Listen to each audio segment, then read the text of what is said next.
Good evening, ALTTPR League. Welcome to the most exciting match you will see all week here in the first round of the playoffs. Like, seriously, as we speak, RadicalSniper99 and VeXtopher are vying to see which of them can throw harder in this cross-keys match.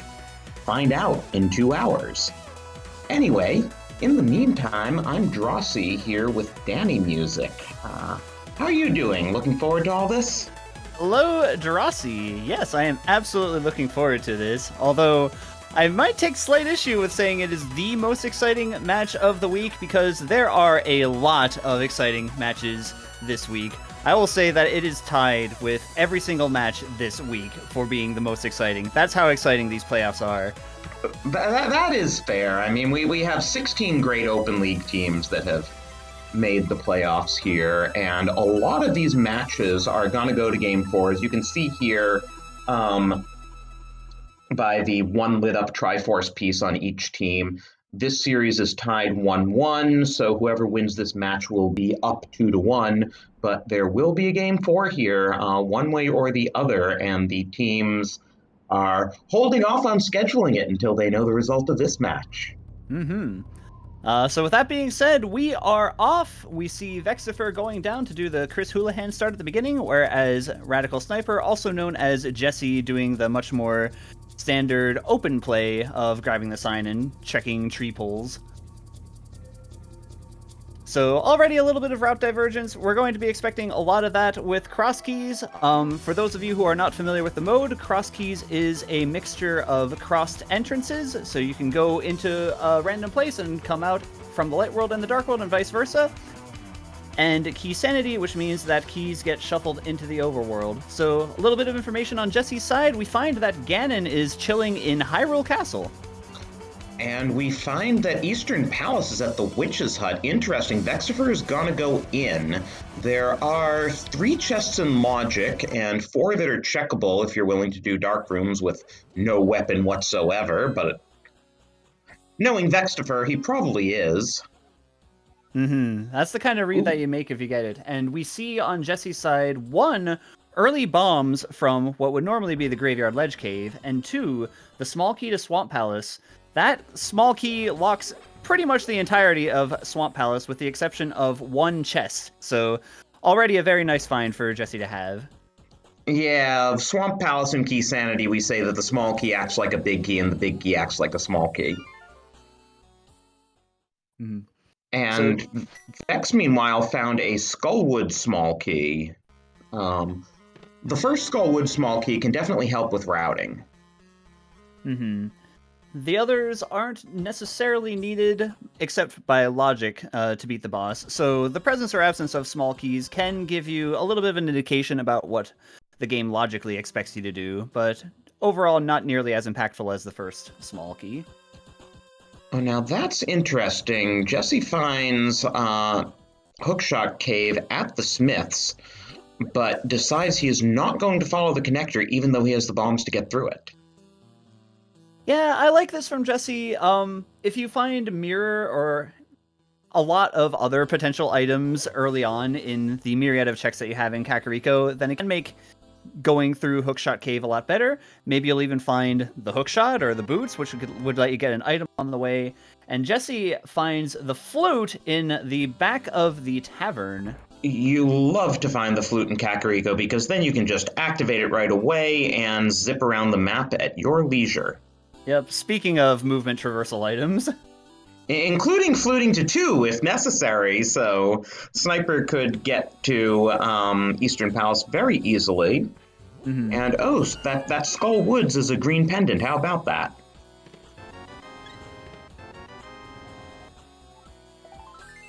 And there's the GT Big sitting as a Sphere 1 item. That's out of the way.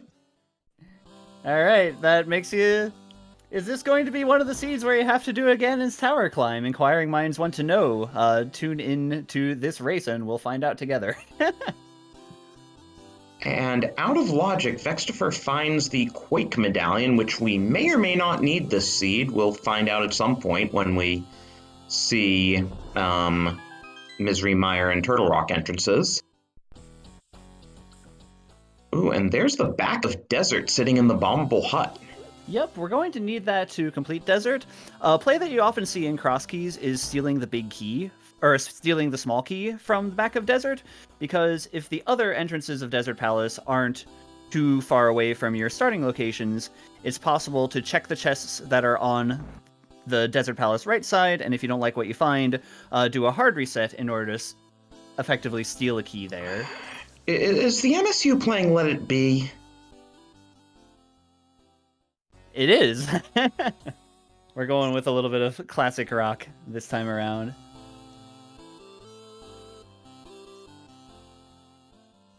So VeXtopher, in the meantime, is exploring the overworld locations. We get the Lumberjack drop down, just red rupees there. Jesse, in the meantime, what have we found? Potion shop. We don't have enough money for bottle merchant yet. There's a dark cave. And VeXtopher is now doing that Houlihan that he was originally setting up before he realized Eastern Palace was sitting there. Mm-hmm. So with the advantage of that Houlihan, VeXtopher is likely going to be the first one to check the bottle merchant. If that is an important item, or the boots or something, that could be a useful advantage for him. Jesse, in the meantime, will activate that flute, and who knows where we can go from here. And it looks like Vex is going to find his bombs now in Graveyard Ledge Cave, as Sniper did. Yep, that'll also get Vex the Swamp Palace small key, which we'll definitely be needing that at some point. Oh, interesting. The Tier 2 tree pull was rupees.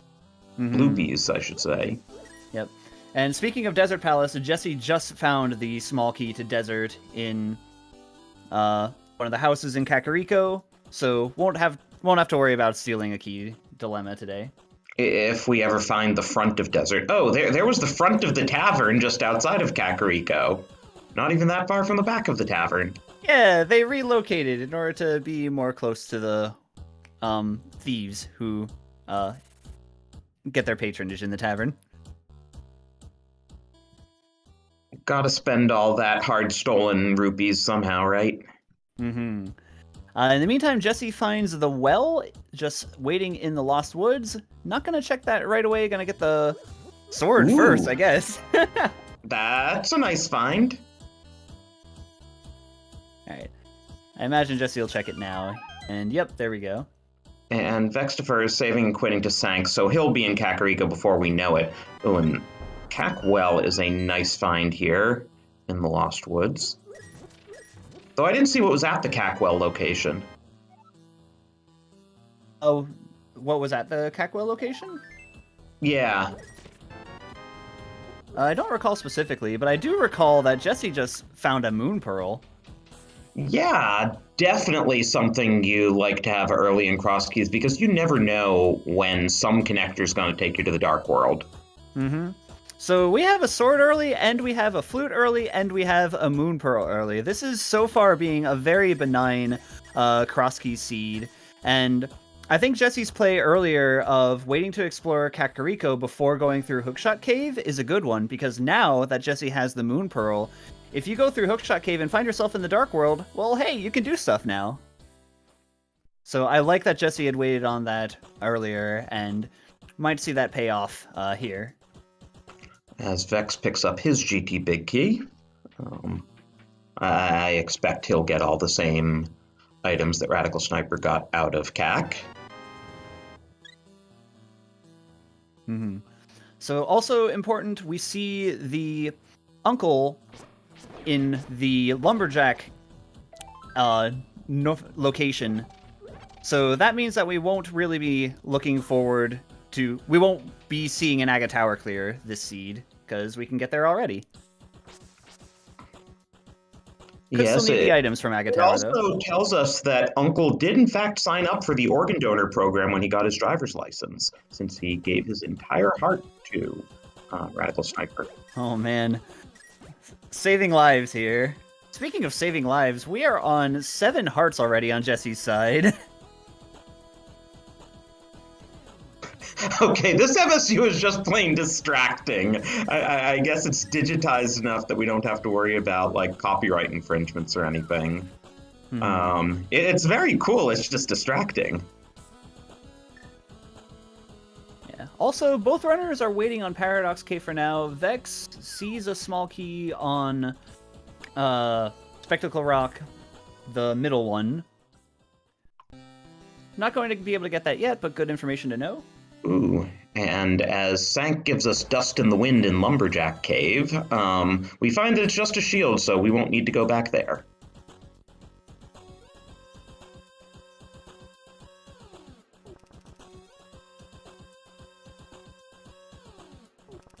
Alright, and last but not least, we have Jesse finding that Lumberjack connector. We'll see if he decides to Houlihan at this point. You mean Thieves' Hideout in Useless Fairy location? Yes, Thieves' Hideout in Useless Fairy location. Well, he's got the flute out already. Oh, and Bottle Vendor's just selling a GT Small, which is nice for routing, but not essential, most likely. Right. Nope, Jesse not doing the Chris Houlihan glitch this time, but is going to check and find Eastern Palace. We'll see if he decides to go through like Vex did, and he does. A little bit easier when you have a sword. Yeah. Also a little bit more forgiving when you have 7 hearts already. So the runners are covering each other's ground now, but this will get Jesse the Quake Medallion in the long run, assuming that he makes it all the way to the Vanilla Big Key chest. In the meantime, we sure do have a lot of connectors that we can go through in Kakariko, one of which we know is Paradox Cave. Wait a minute, I just realized, is the pyramid necessarily Useless Fairy? I think we've seen everything else. Yep, that is correct. Great, so we don't need to beat Aga 2 for any reason whatsoever. That is true. We are not going to see Aghanim at all this seed. No reason to beat Aga 1 because Uncle is at the Lumberjack Ledge entrance, and no reason to beat Aga 2 because Useless Fairy is in the pyramid. Okay, there is an incredibly outside chance that we might somehow need Aga 1 for Dark World access or East Dark World access. Ah, yes, that is true. Extremely unlikely in Cross Keys, but technically not off the table.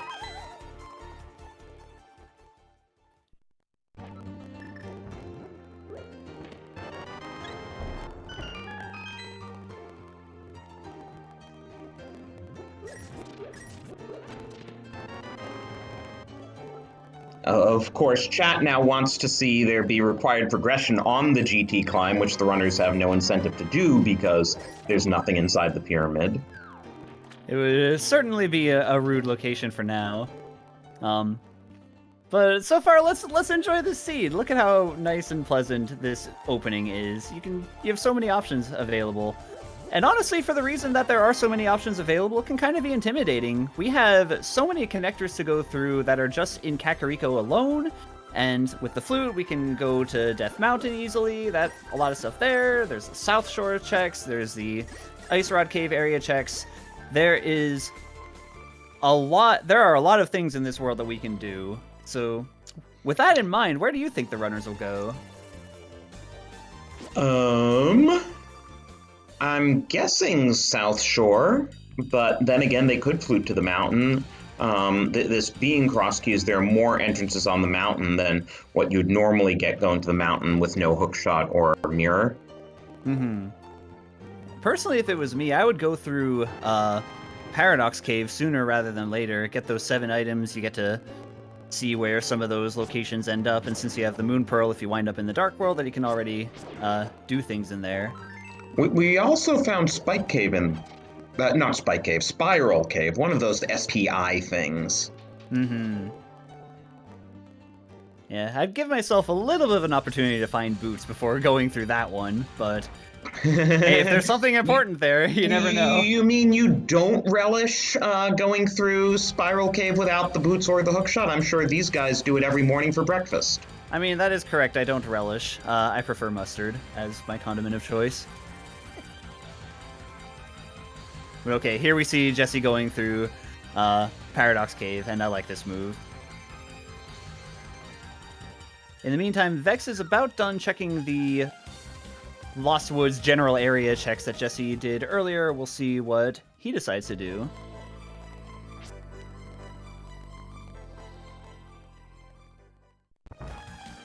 Well, here's our Paradox Cave. Our first pod small and half magic. Well, we can use that Quake Medallion now for all that's gonna do us. For sure. Half magic early? This seed continues to be very benign. But a pod small is good. I mean, we don't yet know whether pod is a pendant or a crystal, but assuming it's a crystal, we logically need 6 smalls to beat it, as we find the blue mail in Upper Paradox. Goodness. And Vex also doing the same thing, going to get these checks, and I like this play a lot. There's a Swamp Big. As well as our second Skull Small.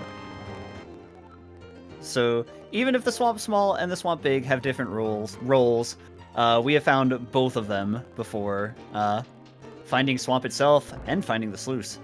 But these early Skull Woods keys make me wonder if the seed is wanting us to do some sort of early Skull Woods play, not that we've gotten our Dark World access yet. Mm-hmm. We've already found 2 of the 3, and we know where the third one is. That is in the Pinball Room's chest of Skullwoods, because it always has to be. So. Oh, right, entrance rando. Yeah, so with that in mind, as soon as we find the Fire Rod, Skullwoods is basically in logic. Yeah, other than its big chest, which is only 1 check. Yep, obviously we'll have to find the back, too.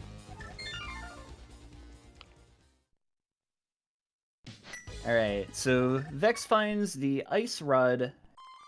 Ice Palace. You mean Ice entrance. Palace? Yes, Ice Rod Palace. Sometimes the Ice Rod's there.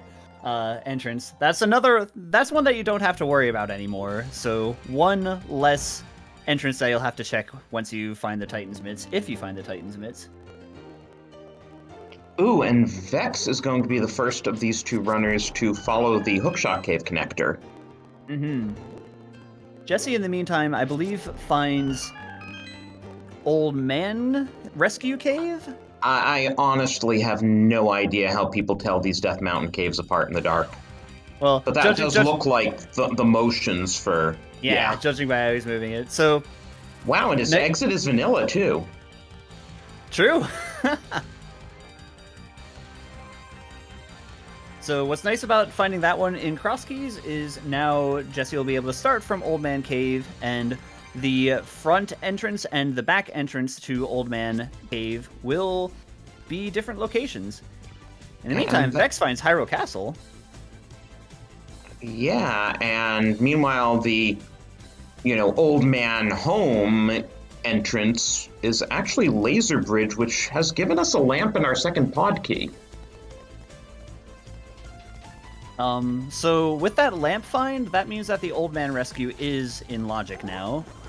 Because you can just float to Turtle Rock. Yep, could just float to Turtle Rock, go there, and then go right back in. Ooh, and in Escape, Vex finds our first TR small.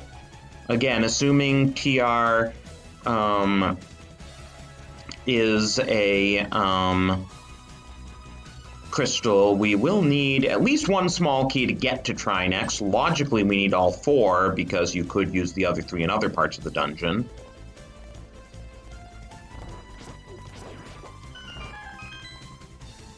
Alright, so Mimic Cave is on the mountain.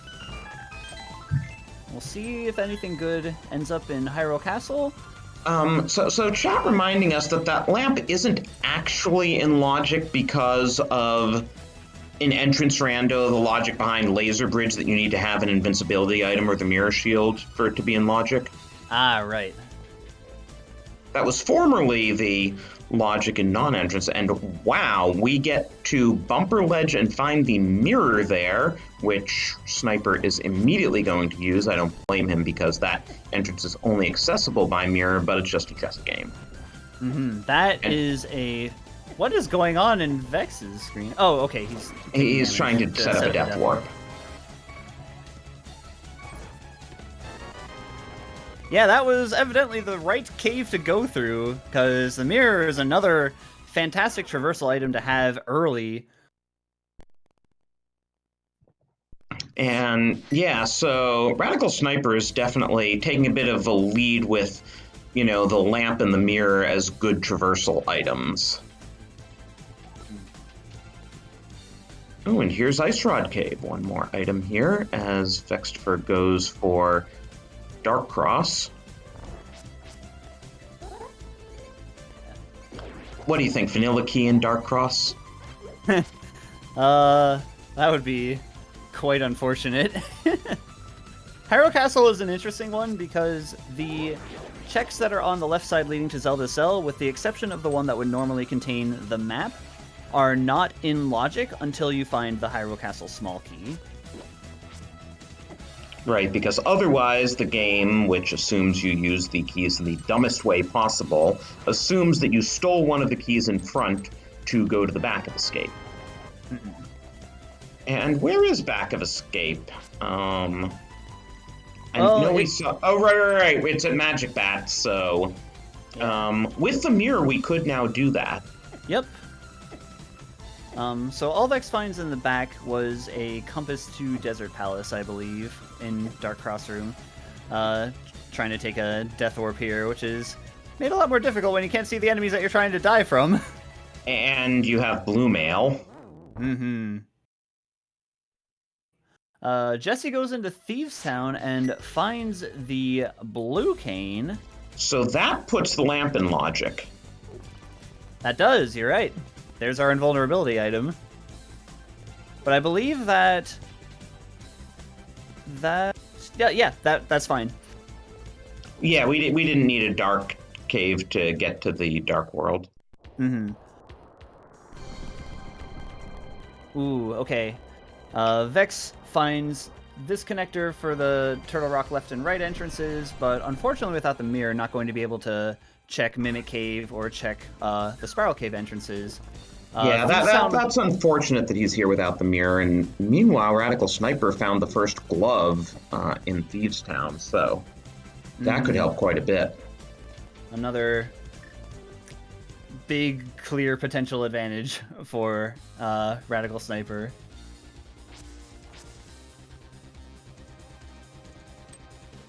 So VeXtopher, in the meantime, we see Hyrule Castle. The left entrance is the Lumberjack House, but in the Dark World. And on Radical Sniper's side, that was Mire and Ice Palace for our red crystals. I.e. French vanilla, because 5 and 6 are switched, but they are the vanilla red crystals. True. So I was saying, because VeXtopher has now seen the mirror, but he doesn't know how to get to it. Right. He's gonna need to go to the mountain. Yep. So I imagine with this information, VeXtopher is going to prioritize looking for the connectors and going through those places that could lead up to that mirror location for him. Oh, and here's the back of Skull Woods, and if we had a fire source, hint, hint, we could do it. Mm-hmm. Not in logic until you get the fire rod, but you can do it with the lamp too. Unfortunately, VeXtopher is not the one who has the lamp, but does have the ice rod now. And that was in logic, for whatever it's worth. But yes, the game does not expect bomb jumps, which is how you would have to get to Mothula without the fire rod.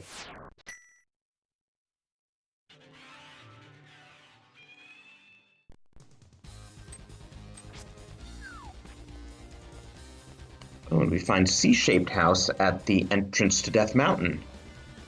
Small key to thieves. Well, that's always nice to get out of the way. It is logically required to finish Thieves Town, but in any case, most runners don't want to orphan the big chest if they can help it. Mm-hmm.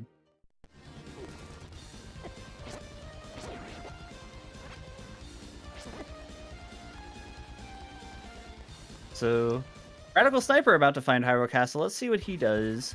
There is one thing that is disappointing me. At 23 minutes in, we still haven't found Hotel Mario. That is true. There are so many places where Hotel Mario could be. We'll need to stay in.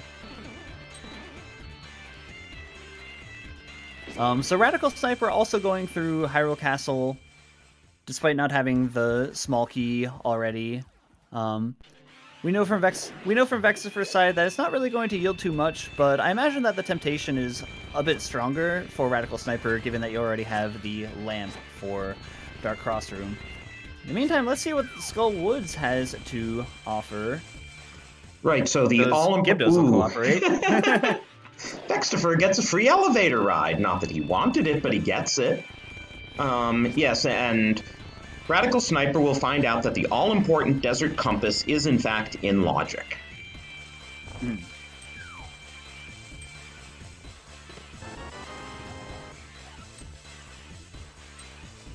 Small key to Ice Palace. Doesn't super matter for routing purposes, but once again, the advantage of finding small keys like that one, it gives you a bit more of an indication about whether or not you should go do Ice Palace. I can just imagine Vex going, whee, with all those Wallmaster rides. Also, we find out that... wait a minute. Oh, he had done... Okay, I understand now. He did a drop-down beforehand. We do have a decent enough Skullwoods layout, which is nice. Yeah, that you actually have Middle Skullwoods serving as a connector. Yep. It is not Softlock Woods. And meanwhile, Radical Sniper did not have to set up a Death Warp because he has that mirror. Mm-hmm.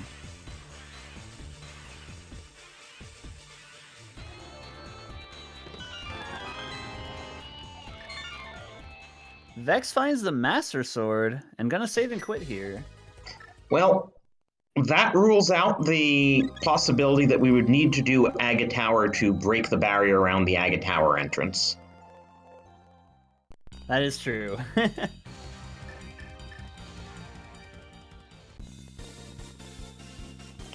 So the only remaining thing, and I'm sure these runners can kern jump in any case, but theoretically, Agate Tower could still be required to get to East Dark World. So, once again, Vex is going to go through connectors in order to try to find the one that goes to that mirror location. We saw Radical Sniper go through there earlier.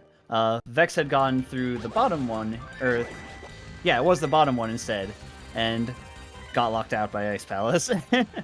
Well, and Vex found the entrance to Old Man Cave, but instead decides to flute to Kakariko. I thought maybe he was gonna flute to the mountain because he just found Old Man. No, he's checking Spiral Cave. Okay, interesting. Okay. We'll see if something important is here. If there is, it could be a little while before Radical Sniper decides to finally go back and do Spiral Cave.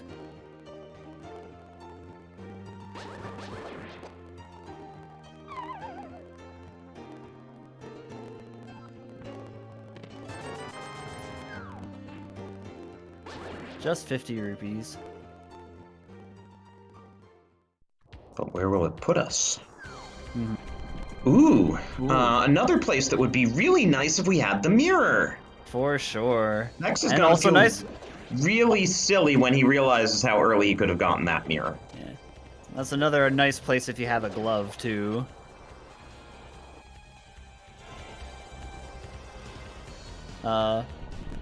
Radical Sniper, in the meantime, gives us the entrances that Vex was not able to give us when he had found the Hyrule Castle left connector. Went through Spiral Cave and went through Mimic Cave, but nothing too important there. Spiral Cave was a connector that went to the Light World. Oh, wow. And for two things that need Bombos, we found that Bombos is required for the TR entrance, and we also found the entrance to Ice Palace there on East Dark Death Mountain.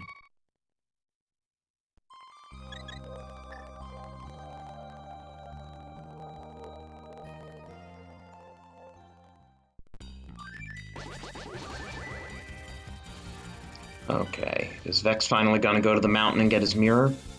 No, he's Not fluting yet. back. What is Fluting this? to 3. So VeXtopher has more connection information. Radical Sniper has more, items. Just look at the trackers there and the disparity. Which is, like, the item advantage is more impactful at this point just because with stuff like the mirror and stuff like the gloves, it means that you can be much more thorough whenever you find locations. And we see Vex rediscovering the Ice Rod Cave area. It means that RadicalSniper is going to be able to be much more thorough when finding entrances in different areas. So Vex, could you we'll have to do a lot less backtracking later on in the run. Could you please bleeping flute to 1?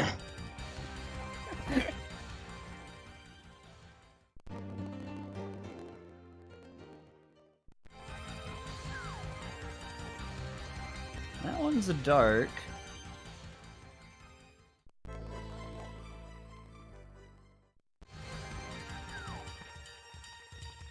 Okay, what's in Eastern? Desert! That's a pretty nice find, actually, especially since we have the small key. Yep.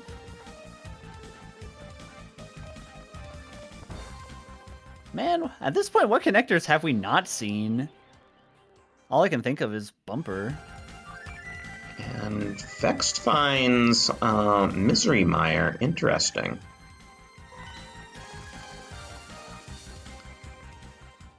Oh, for F's sake, Vex, do you have, like... Did the mountain do something bad to you when you were a kid and, you know, you just don't want to go there because it brings back bad memories? If I were to hazard a guess, Vex knows that the mirror is obtainable through a connector, and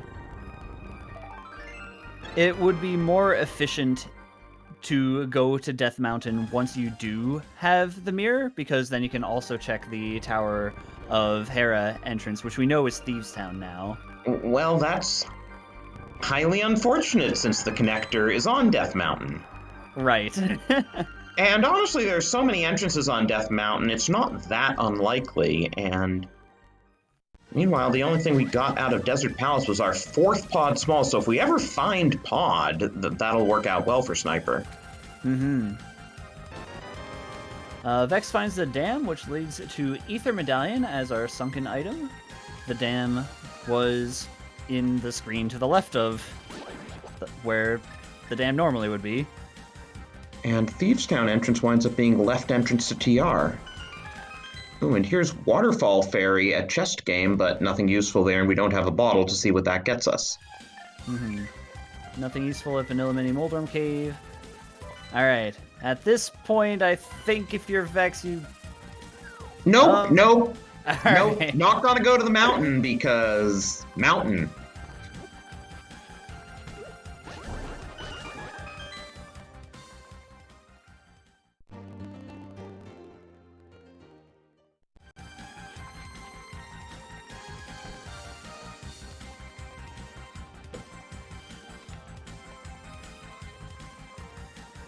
Meanwhile, Radical Sniper still hasn't explored a lot of those connectors.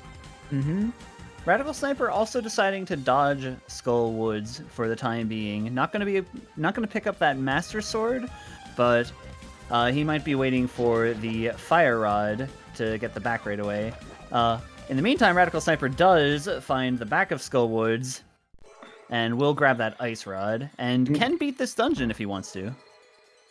Right, but he never did find the Master Sword, so it's going to be a tough moth fight if he does that. As VeXtopher now finds Pod, but only has 2 smalls as opposed to Sniper, who has 4. Yep. Vex also doesn't have the lamp, but not gonna stop him from checking the pod basement, most likely. I mean, he's not going to get that far with only 2 smalls. I guess he'll do everything but the vanilla big key chest in front. He'll open the central door, and then he can get to the back and do everything except Harmless Hellway, and of course the big chest since he doesn't have the big key.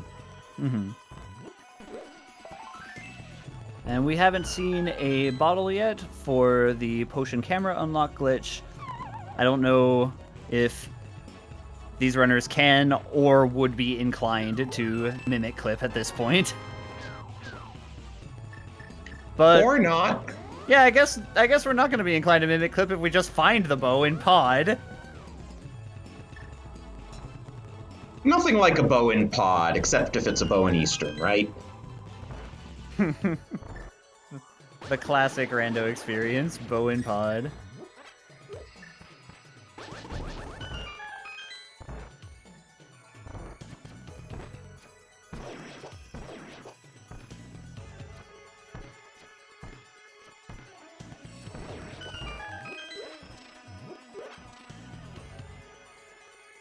Alright, Radical Sniper on a Fighter Sword Mothula fight.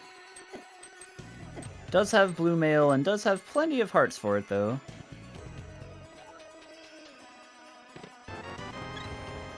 Alright, what are we going to find on Bolok's side of pod? A full heart container. And more bombs. And now Vex is in the unfortunate situation of having neither hammer nor mirror, so he can't go forward, and he's going to have to take a death warp to go backwards. Mm-hmm.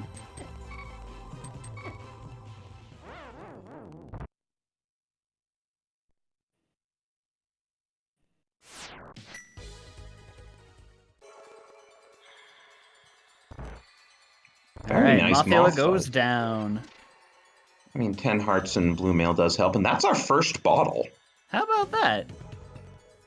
And the green pendant, which we knew was there from Sahasrara. And since we know where Sahasrara is, we can turn in that pendant, though we don't know where Sick Kid is for turning in the bottle.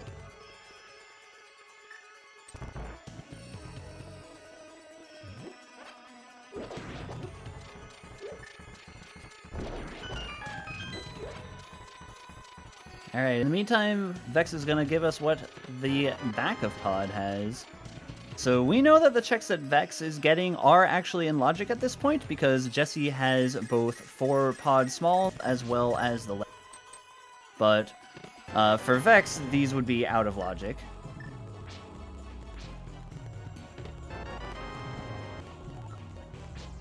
A compass and a map. And they are complete garbage, though I guess you could check the map and see if TR is a pendant or a crystal.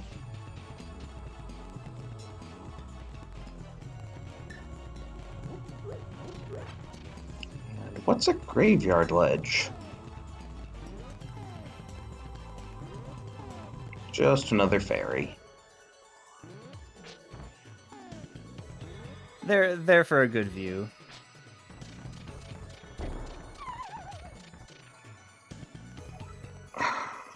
Oh, Yeah, that's unfortunate.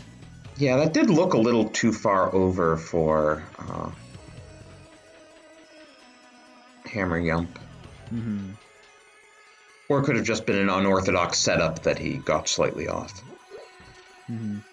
It's a bit dangerous doing Hammer Up this way, because if you fail it, then you are going to have to go back a lot farther, since this room, as well as the one to the right of it, are on the same super tile. You know what it's also dangerous to do? It's dangerous to go alone. Take this. What are we going to be taking? I don't Tune in know, to find whatever out. VeXtopher finds in Dark Maze. How about bombs?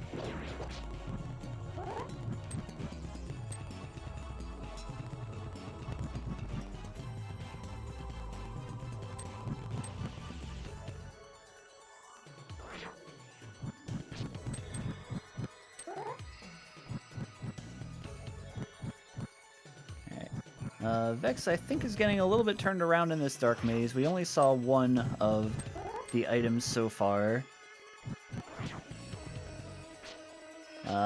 Think he's back on track now.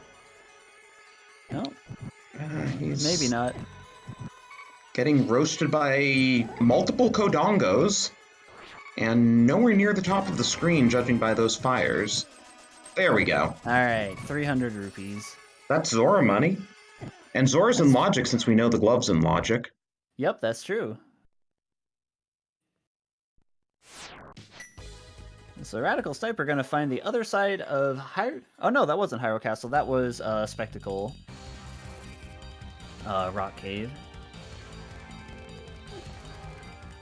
And there's the friend of Old Man Cave.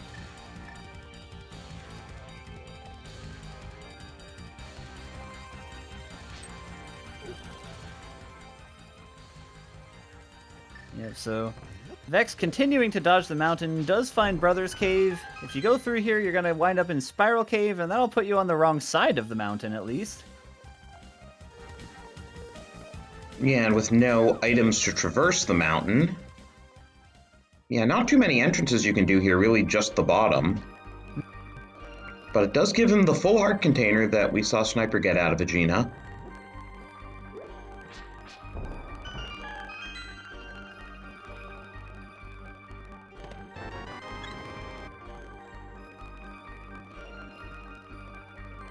Okay, so Death Mountain Descent Cave leads to the Turtle Rock entrance, which is Bombos Medallion, but that is not particularly relevant this time around. Sniper checking what is on the ledge there, just a compass. And now we'll get to see what's under that rock from Sniper's side.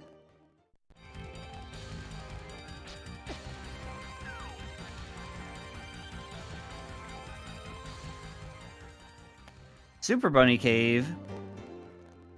Super Bunny Cave only moved a little bit left of its vanilla location, deciding to take the place of Hookshot Cave instead, and Jesse's going to go through this. I believe this will mean that Jesse will miss out on the information from the two entrances at the bottom of Dark Death Mountain, but is going to get two items, one of which is the big key to Ice Palace. Which, assuming you can bomb jump or icebreaker, really only gets you the big chest, but that's an item.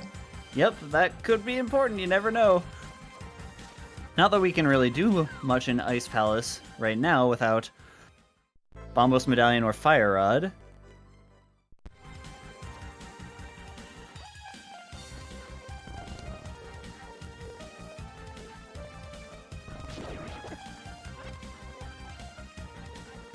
Wow.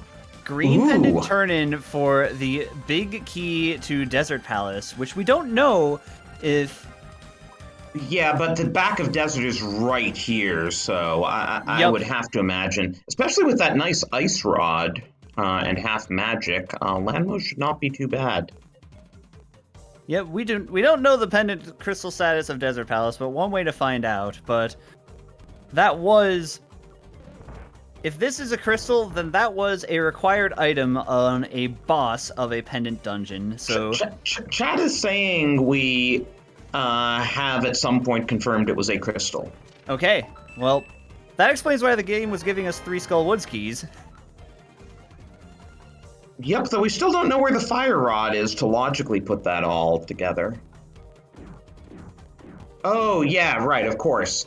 Since they have the desert map, having walked into desert, they get this nice little sea icon to the left of the magic bar. Mm-hmm.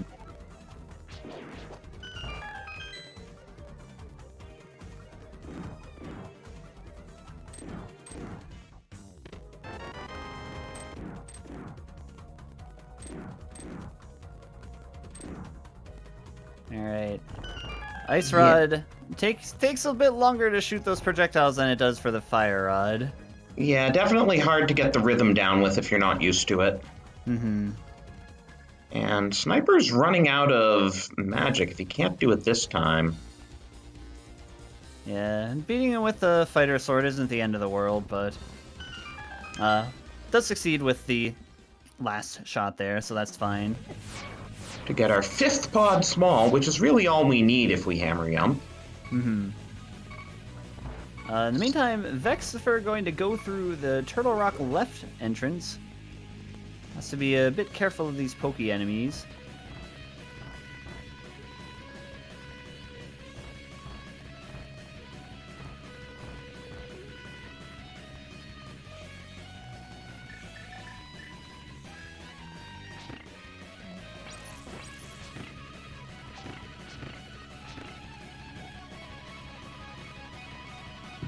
Yeah, so Radical Sniper found this entrance, but he didn't go anywhere with it.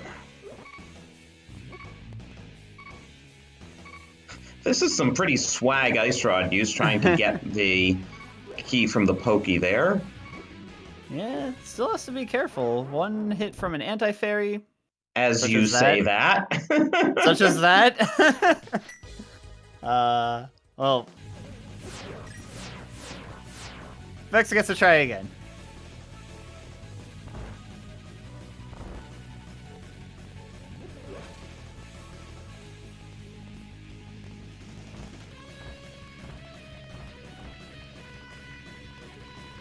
So in the meantime, Radical Sniper are going to try to see what this Desert Palace big key will yield in Desert Palace itself. Going to put the advantage of how difficult that Desert Palace big key was to obtain and see if it results into additional required things. Just pointing out that, Vex could just use Ether. Mm-hmm. I guess he likes to, show off about what he can do with a frozen skull. I mean, it's cool. I don't think it saves that much time over just using a sword. Well, Fighter Sword's pretty weak against Tokuboku. But he has Master Sword. Oh yeah, right. Sniper's the one with the Fighter Sword. Shout out to our tracker, Lady Laura Linda, for keeping track of all this. Mm-hmm. Alright, so small key to Ganon's Tower, locked behind 4 Turtle Rock small keys. And Sniper finding the end of Hookshot Cave without exploring it, and then realizing that he knows where the other end of Hookshot Cave is. Hmm.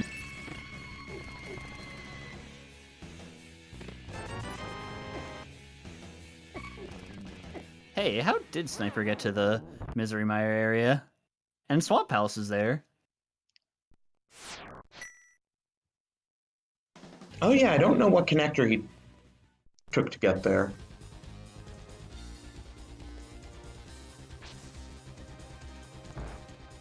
But he is using that ether to open Mire.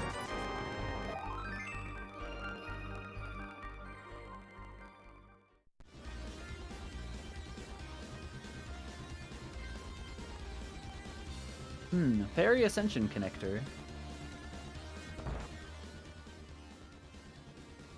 So, evidently a couple connectors in this Misery Mire area. Hookshot Cave and Checkerboard Cave, Fairy Ascension connector in the Ether medallion entrance, and one other connector somewhere. That was how we got here in the first place.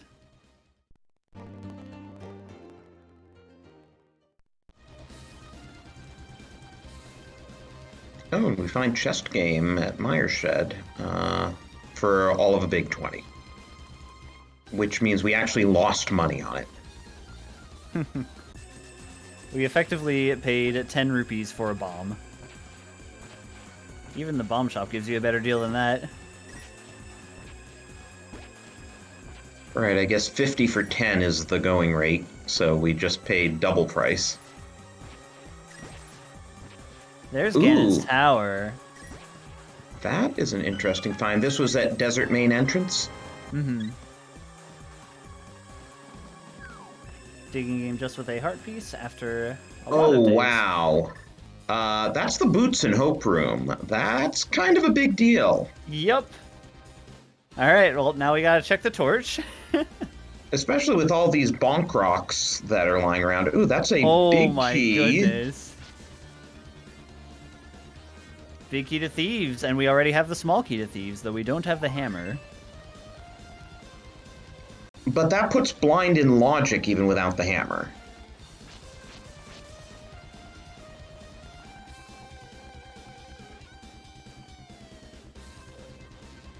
We would like to remind you that VeXtopher has had access to the left side of Light Death Mountain since about 10 minutes in, and he still hasn't gone there.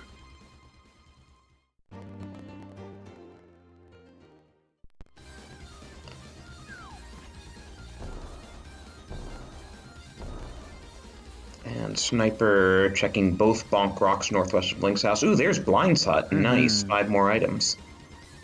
Speaking of thieves...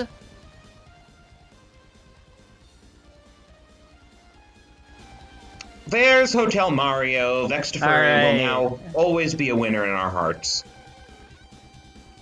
Radical Sniper finds the flippers locked behind boots just outside Link's house. So now he doubly has Zora access and still not Zora money. Mm-hmm. Now we can do Hookless Swamp Palace. I wouldn't want to do Hookless Swamp Palace, but it's a thing we found the entrance to Swamp Palace? I know we found the dam and pulled it, but... Yep, the entrance to Swamp Palace is in the Misery Mire area. Also, we don't have the hammer, so we can only do the first 2 chests. That is also true.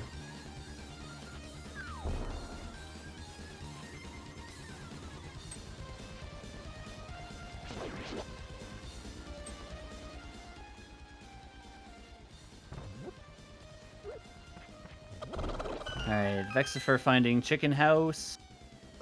Nice toss of the chicken through the doorway. That's a big key to Tower of Hera. Which we have not found. He's saving and quitting. Is he gonna flute to 1? Is he gonna flute to 1?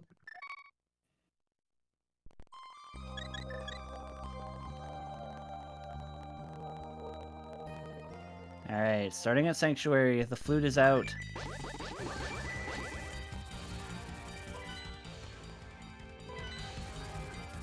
There it is. Fluting to 1. Okay. This'll... And he's going to discover this is Old Man Cave. Yup. So, this path will get VeXtopher the mirror and the lamp. As Radical Sniper finds the Hyrule Castle map in the race game, I bet that will tell us that Hyrule Castle is neither a crystal nor a pendant. Important information. We get to know where Hyrule Castle is. It's right there. It's the one that looks like a castle. This will also get VeXtopher a glove, because the first glove was in Thieves Town, if I recall correctly.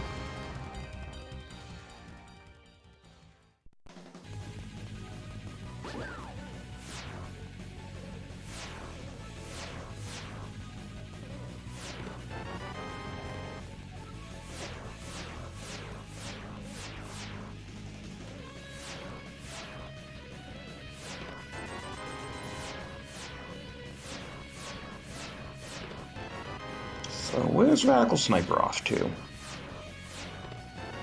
He hasn't checked the ones that are right down here yet. Going to find that Misery Mire entrance, but Radical Sniper will be able to make the decision about diving Misery Mire with the current collection of items that he has. Opts not to, and can't say I blame him.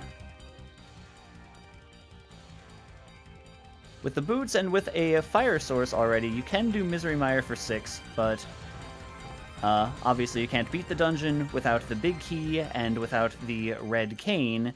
And the fact that we haven't found any small keys for Misery Mire, in addition to making routing through it more annoying, it means that logically the game wouldn't expect you to do it at this stage. So now here's the interesting question. VeXtopher knows a lot more connectors than Radical Sniper does, including some that could be very useful with the mirror. Mm-hmm. Once he gets the mirror, will he want to go back to them?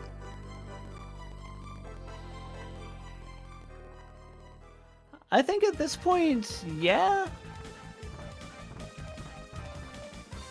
Definitely, like, whenever you find an item, then you kind of want to take that item and get as much advantage as you can from it. In this situation, though, VeXtopher will probably know that, hey, turns out that the mirror was available to him a pretty long time ago, and might feel behind after this sequence of events.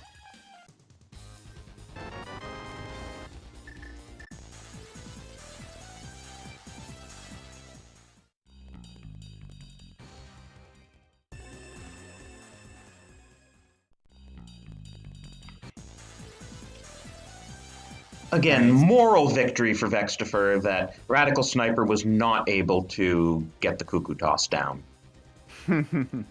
Never mind that Radical Sniper has like twice as many items. Yeah, for now, VeXtopher is on the path that he needs to be on in order to catch up item-wise. In the meantime, Radical Sniper able to clear out a lot of these entrances pretty efficiently. With the flippers, you can now go to the Dark World Shopping Mall area for an additional 3. Sniper does get the Tower of Hera big key, which, without the hookshot, is our only way of beating Hera at the moment. But you know what neither of those runners did in Chicken Hut? They did not free the cuckoo. Somewhere out there, Sailor Nep is quietly sobbing. So Radical Sniper and VeXtopher, when you watch this back, did you really want to make Sailor Nep quietly sob? Such a foul situation.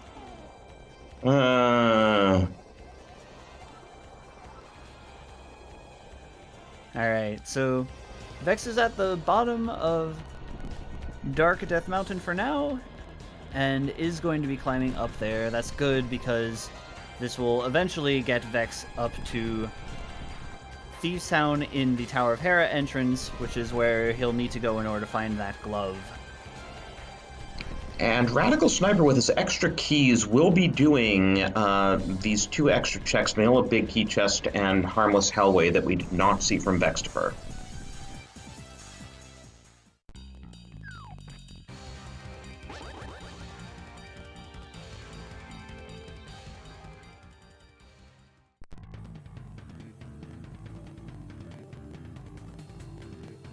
Gotta love the bow.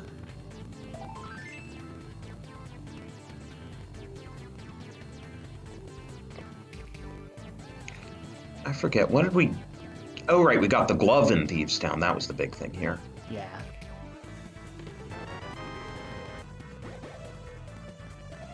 So, in the meantime, what's the next thing that we're gonna need to find? We still need the hammer for sure. If we find Tower of Hera, we can beat the dungeon, though we can't get the item in the vanilla big key chest. Gonna want that fire rod. The fire rod is logically required.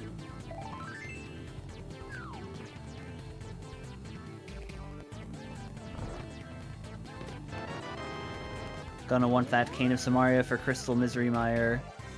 In terms of traversal items, probably the hookshot is the last remaining big thing.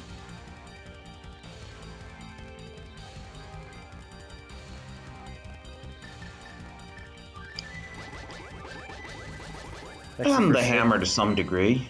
Yep, VeXtopher stares at that bridge and realizes, hey, I can't actually get across there now.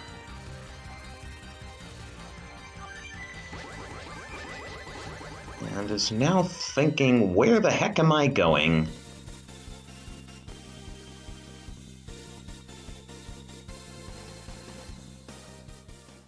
Oh, and Radical Sniper might actually have Zora on his mind because he is trying to collect rupees in here.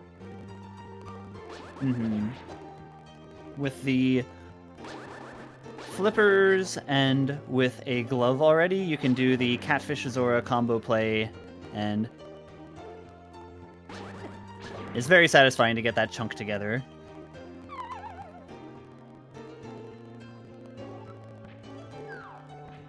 Plus, the Catfish Zora combo play is actually not too far away.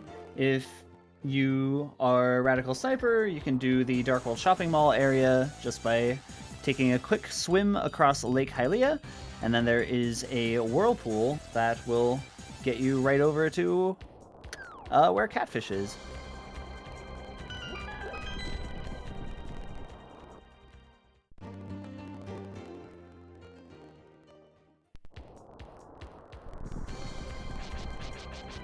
So VeXtopher making a decision now about going through Super Bunny.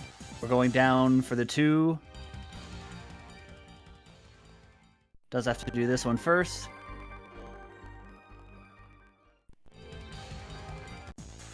Alright, so Super Bunny Cave for 2 items, or bottom of Dark Death Mountain for 2 entrances.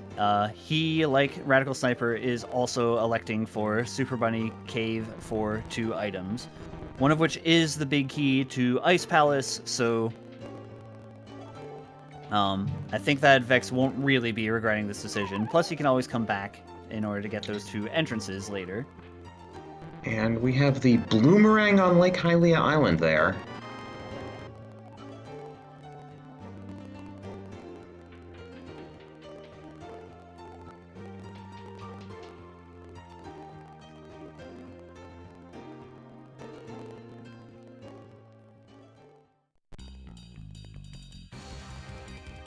Okay, just Tree Guy at Waterfall Ferry. Not Waterfall Ferry, Upgrade Ferry. Mm-hmm. You see Radical Sniper taking the Whirlpool in the light world here. Oh, Orphaning Catfish. Yeah? But he does find Sick Kid. Yeah. I guess Zoro was on the mind, but not Catfish. That's fine. Catfish is usually nothing unless it is something. So where was that connector to Meyer area? I totally missed it. I'm not sure offhand. It might Ooh, have and there's been... a big key on Zoro Ledge that could be important.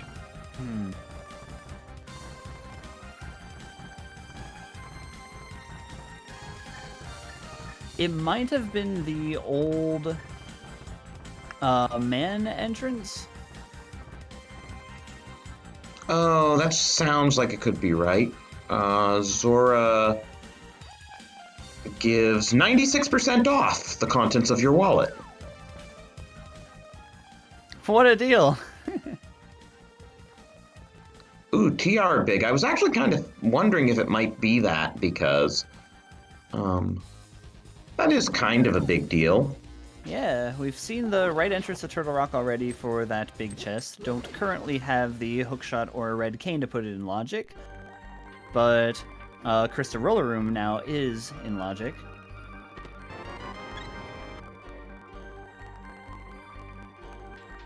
And our runners are up to 13 hearts, even though they are so far from most other things they need.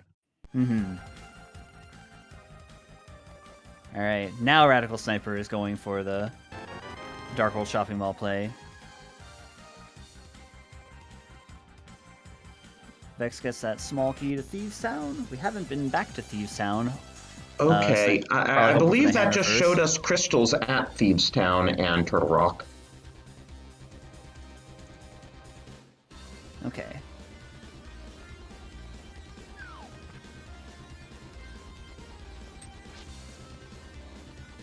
Alright, I'm expecting to find Tower of Hair in the Dark World Shopping Mall area. I got a feeling.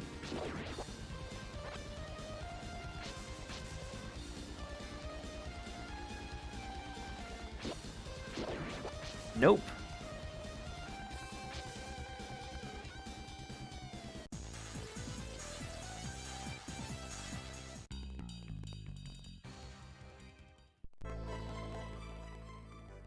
Okay, now Sniper is going down here to the Whirlpool. Not to the Whirlpool.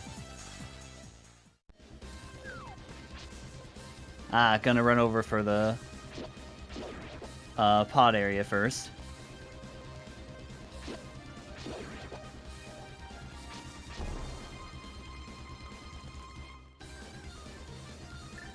In the meantime, Vex is also heading towards the pod area.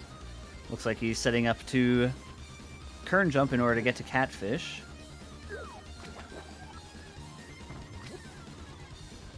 Though, as we know, this is not necessary since, you know, flippers.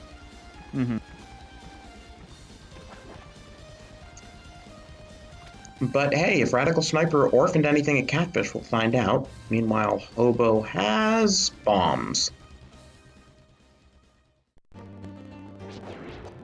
What's the Hobo doing with explosives under the bridge? Trying to blow it up? Ooh, Dark Magic Hut is Mini Moldorm Cave. We have not seen this yet.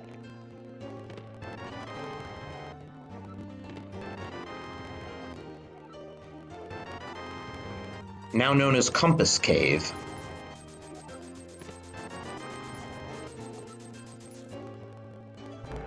Alright. The Castle Tower small key is the one thing in that check that is not nothing.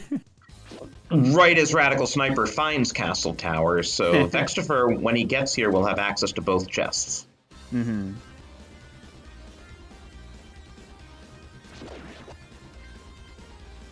Just a heart piece in the first chest. But yeah, if there is something in that second chest of Castle Tower, could be a long time before Radical Sniper decides to go back there, especially since both runners know that Aghanim is not required to beat this seed.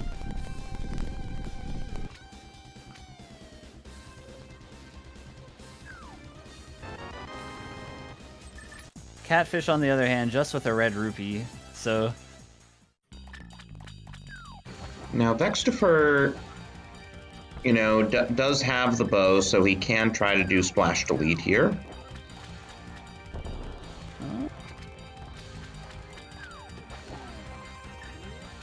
Yeah, drowning a few bombs to reset Ancilla here.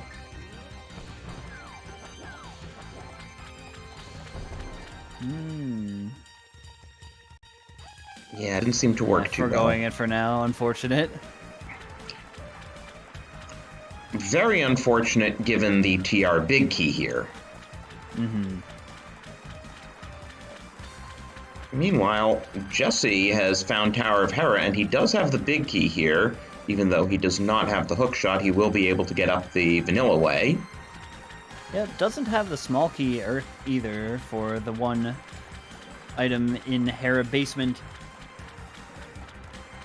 But do you really want to be getting that one item? Oh no, that is one you absolutely will wind up last locating later.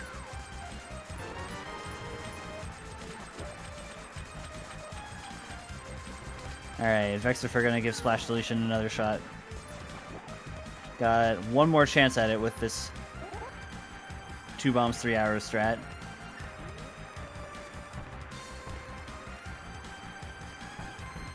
That's not gonna cut it. Yep, decides to wait. Still a little bit slow on the trigger there. Yeah, unfortunately, his Splash Deletes are just not working today. Mm-hmm. And he's gonna feel silly when he gets the flippers. Meanwhile, Radical Sniper found the all-important unique item in Hera Big Chest, i.e. the single arrow. Oh my gosh, so unique. Just like the other 22 arrows that are in your quiver. It's so unique. To answer chat, Boots were in Hope Room, as we find the Tempered Sword in Mire Shed, as well as the powder. Yeah, now, we did find Magic Bat very early on, so we could do that now. Mm-hmm. Vex has definitely got a sword advantage of the seed. But yes, so GT is in the Desert Palace area. There's a connector that gets us to the Mire area, and then we can use the mirror to get to GT, but offhand I forget where that connector to Mire area was. I believe that people in chat were saying it was Desert Main. That sounds right. All right. But in any case, we need that connector to Mire. Mm-hmm. So Jesse collects a crystal from Tower of Hera. VeXtopher having a bit of a think. Where are we going now? Another thing that's an option that we haven't seen either runner do yet. The back of escape, despite not having the Hyrule Castle small key yet, is technically open now. You would have to use the mirror rather than the hammer to get around that hammer peg that will lead to the back of the sanctuary. Yes, and that is 3 items.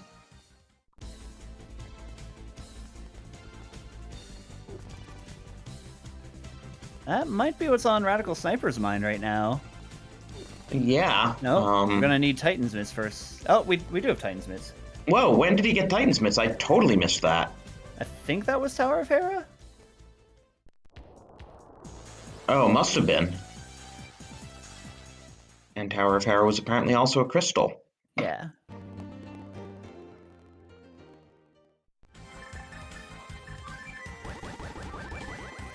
So 300 rupees, a small key to Turtle Rock, and 320 rupees and a small key to Turtle Rock. The small key to Turtle Rock isn't nothing, but definitely not the reward you're really hoping for there. Hammer continuing to be the elusive thing so far this seed. Well, here's the magic bat check. Okay. I like this check from Vex. You found the magic powder. Make use of it as soon as you can. And Radical Sniper's doing the one hookshot cave check in logic, but it was just bombs. Oh my gosh. Nothing like a fetch quest to go with your fetch quest. Alright, I guess we're playing the A Link to the Past trading game sequence. You thought you've seen enough of it in the Oracle games and in Link's Awakening? Well, think again. Mushroom and dig spot, anyone? Completed. We have already seen the potion shop. Oh, so VeXtopher is not doing that shovel quite yet. Yeah, I can't say I blame him. Oh, and Radical Sniper never did do the front of Skull Woods, did he? Nope, so this will get Sniper another sword. And that's about it, I believe.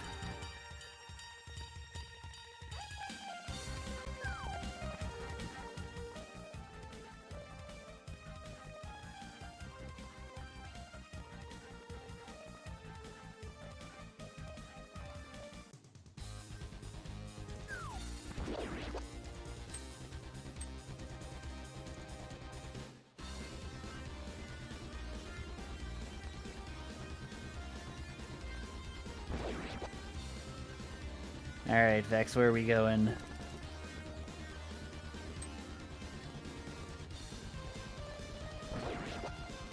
Vex now might actually be on the path to check that shovel spot.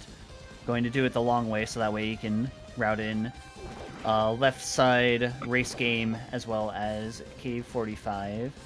And Radical Sniper just does not have that same sense of taking free Wallmaster rides that VeXtopher does. Oh man. You can have a... I don't have a fast pass for free Wallmasters. I have to wait in line.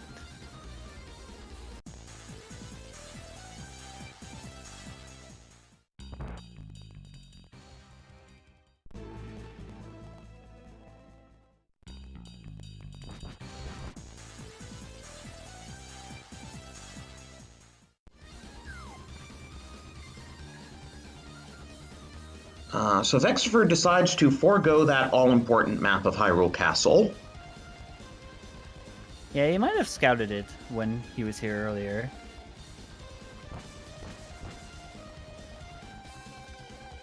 Oh, that was too quick for me. Swamp Palace is a crystal? Very quick check, yes. Yeah. I saw a lot of crystals, though. Yeah, I think that was a revelation, that Swamp Palace was a crystal.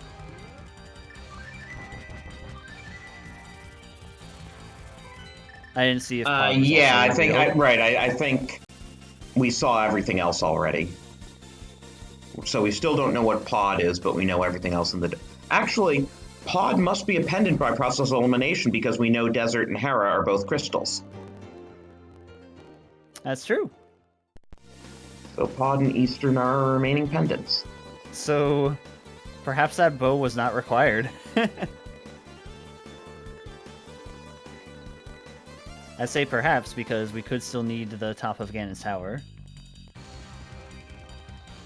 Or there could be, you know, something on Helma King, like a fire rod. Mm-hmm. We do have 5 pod keys right now. There's a King's Tomb check, that was a new one. Following up on the boots lock things. VeXtopher, I think this... This looks like what might get us the Meyer connection.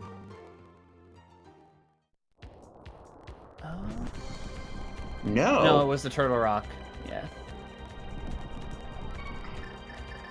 So where the heck was that Meyer connection? Yeah. Could get us the bottom. Vex, you don't have the Titan's Mist for that. Fluting out. I don't believe I don't believe that we have seen the bottom of Dark Death Mountain yet. You know what Vex was doing by like, fake fluting there. It was clearly duck dodgers in the 24th and a half century. That is a reference I don't think I've heard in a long time, I approve. No one watches Looney Tunes anymore. I know. Oh.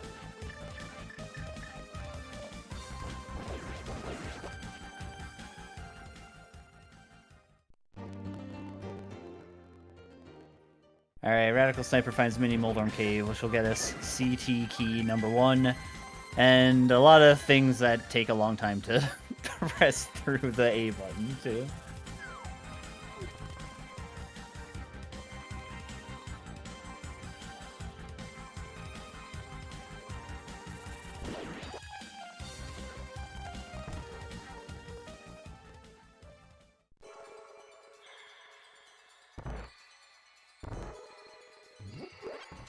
So this is Vex double dip of pod. I don't believe this gets him anything.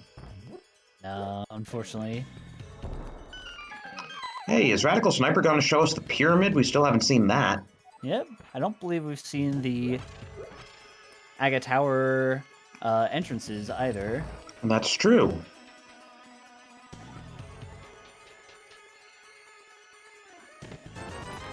There's a small key.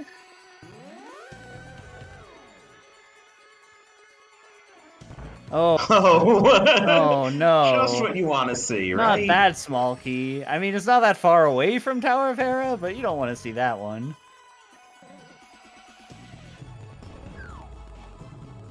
So here's our mirror to the top of the castle.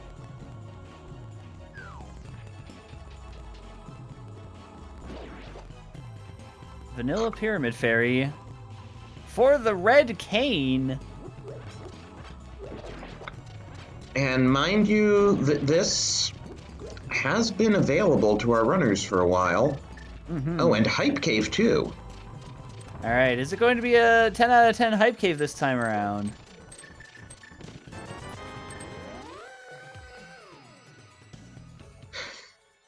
That was a minus 10 out of 10 Hype Cave. Yep, gonna say, no, it is definitely not. It is not the Hype Cave we needed, but the Hype Cave we deserved.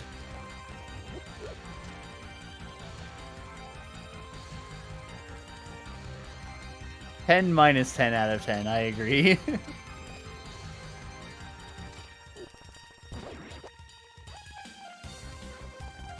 Alright, VeXtopher is here going to Desert Palace. So, Desert Palace main was the way that we got into the Misery Mire area. So if VeXtopher goes through this connector here, then that will lead him to the path to Boots and Flippers.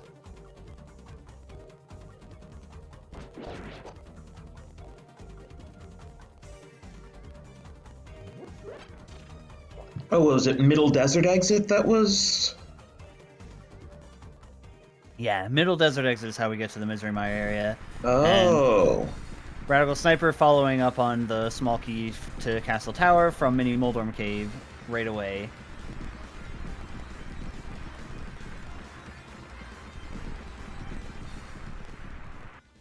You always hate to double dip this one, but hey, if it's something important, then you never know.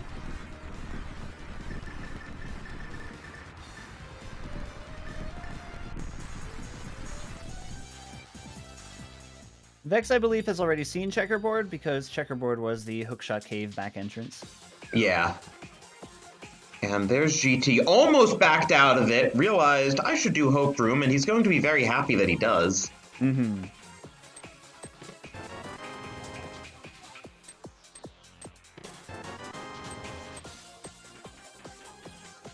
There's the boots!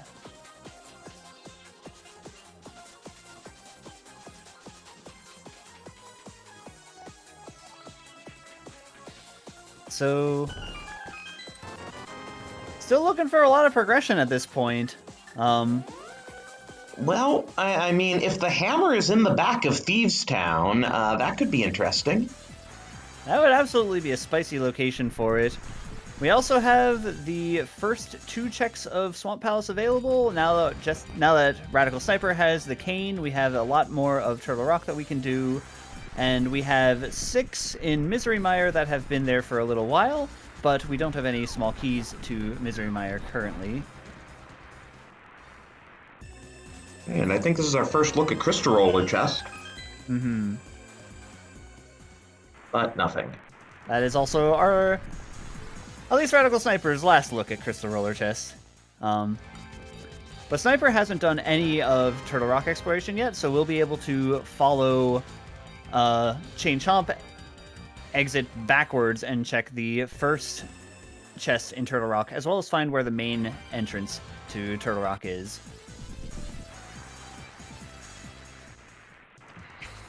Vex finds the archery game, realizes that 716 rupees is probably more than most Hylians make in a year. So he doesn't really need to pad that. Nice job using the Ether Medallion to stun that pokey from Radical Sniper. Small key to Ganon's Tower. There's the Fairy Ascension connector. I'm not sure if we saw a Radical Sniper go through that one or not. I'm inclined to think that we did not.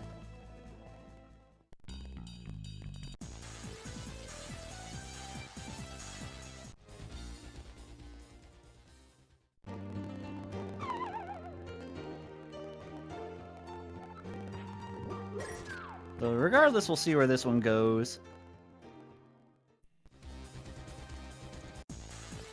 And Radical Sniper does not go to the front of Turtle Rock, opting not to do that at this point.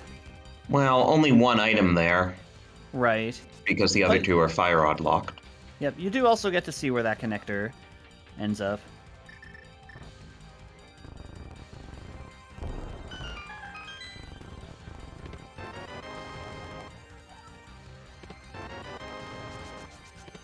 Oh, and Radical Sniper is going to the back of Thieves Town, so if the hammer's there, we'll find out soon. Mm-hmm. In the meantime, VeXtopher also discovers that, oh, the flippers were here. Yep. Flippers were definitely locked behind boots this seed.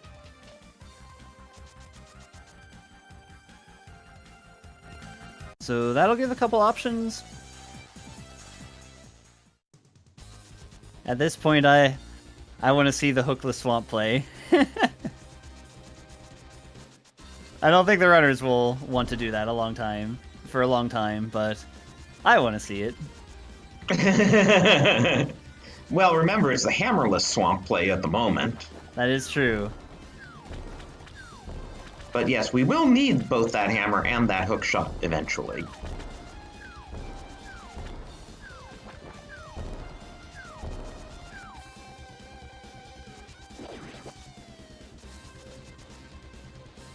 So VeXtopher going, this will put him on the path to Tower of Hera. With the big key, he'll be able to get that first crystal. Checking the hobo first, that's fine.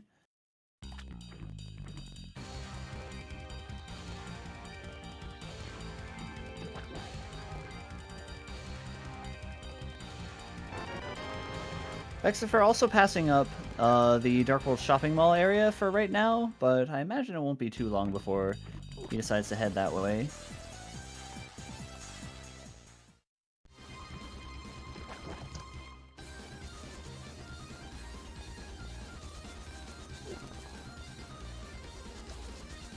Meanwhile, here is our back of Thieves Town. Does Blind Debt have anything for us? Nerp. I mean, it's a crystal, we've got to do it, but there is the whole risk of orphaning the big chest. And VeXtopher is able to single dip Castle Tower here.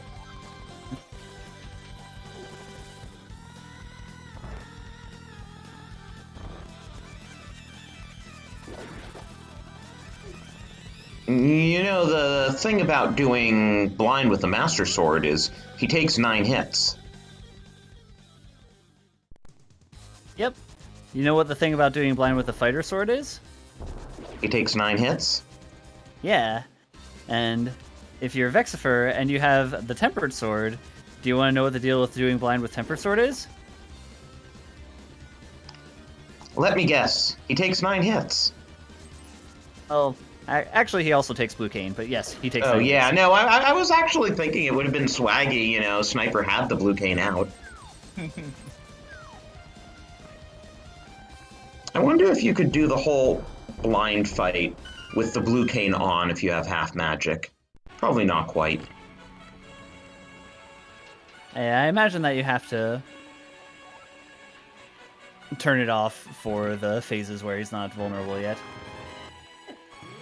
So Vex finds Tower of Hera at the Palace of Darkness vanilla entrance, and this will also get him a crystal and get him the Titan's Mitts as well.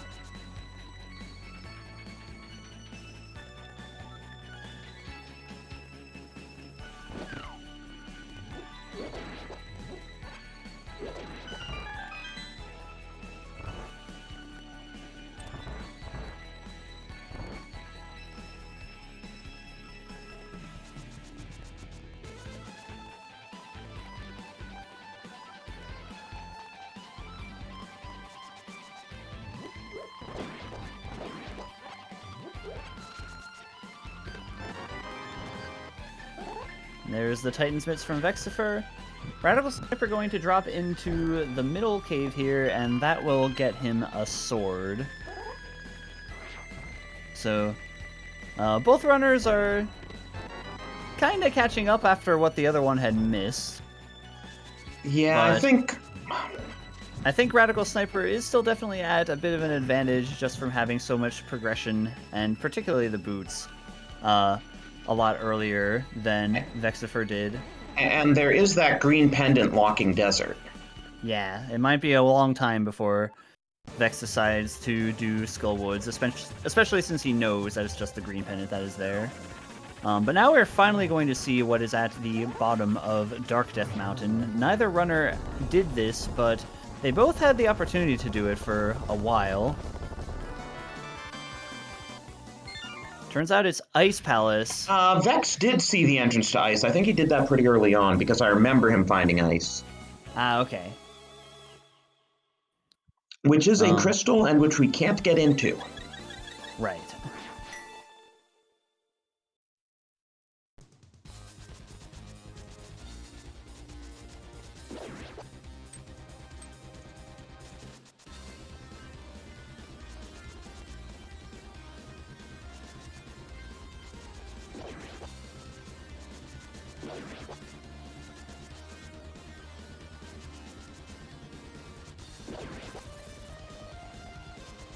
Gotta love the shovel on the magic bat.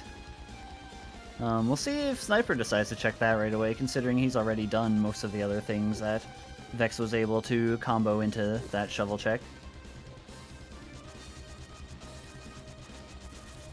In the meantime, Vex is heading back. I think forgot this entrance. She don't have the hammer, so...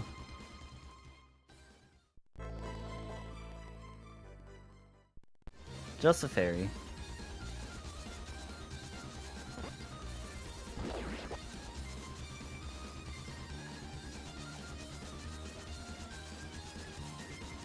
Alright. So RadicalSniper is going to do that shovel check right away. Nice shovel dash. Leaving the rupee behind there. What else do we have in this area? I think that he's making a play for Misery Mire. Yeah, VeXtopher found Misery Mire. We still haven't found any keys for it, though it is a crystal. Yep. In order to beat the boss, you don't actually need any keys, with the exception of the big key, which neither runner currently has. Vex getting the bad news about the small key to Tower of Hera, unfortunately had decided to go to the Palace of Darkness area before going to the pyramid. So That check is going to be a mystery for now. But he is getting his red cane. Mm-hmm.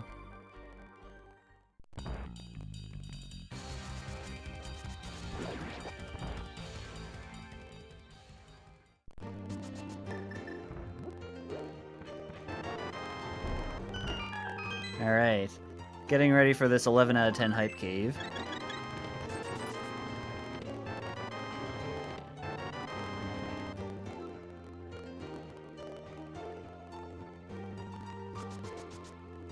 Small key to Turtle Rock from Spike Chest. Once again, that's not nothing. Yeah, given that we're traversing TR backwards anyway. Still haven't seen the first chest of Turtle Rock. And we still haven't seen where that entrance even is.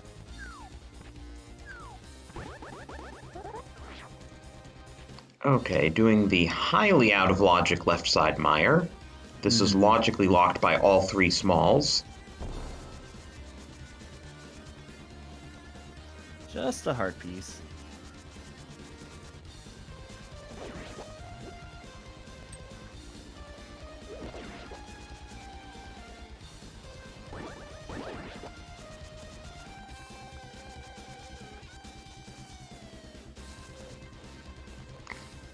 Imagine doing cutscene in Mire without the fire rod, so you have to use the lamp the way the game intended you to.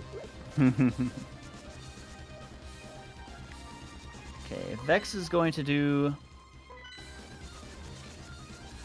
I thought we already saw Catfish on Vex's side.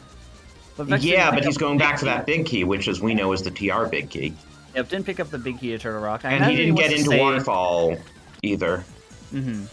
I imagine that he wants to stay in the Dark World because he hasn't done the Dark World shopping mall area yet either. Also, VeXtopher did do a map check that gave him pretty full knowledge now. Oh yeah, Vex never got that bottle, so he can't actually do Sick Kid.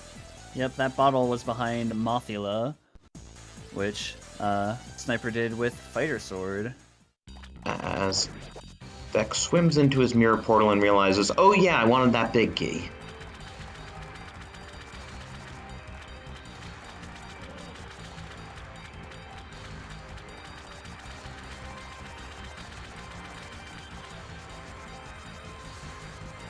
In the meantime, Misery Mire turning out not to really be the play right now for RadicalSniper. Obviously, it only takes one item to turn that around, though. So, RadicalSniper did not have the pod big key when he did pod, right? So we still haven't seen the big chest? Correct. It is only the big chest that we can get without that hammer. But it could be a vanilla hammer. Yep.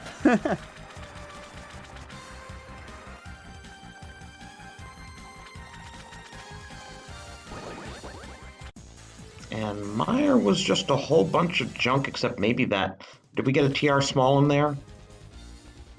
Yep, we got one. Which, again, is not nothing. But definitely not what we were hoping to see. So, Sniper going back here. Are we going to see Ganon's tower right side? No, we're going to go see Swamp Palace. Okay. So, Swamp Palace has 2 checks that we can do at this point without the hammer. We'll see if one of them ends up being the hammer. Yeah, officially the only additional check that's in Logic in GT is Tile Room, since Compass Room isn't in Logic without the Fire Rod. Small key to Mire. Well, there's our first one. Which we know is worth absolutely buckus.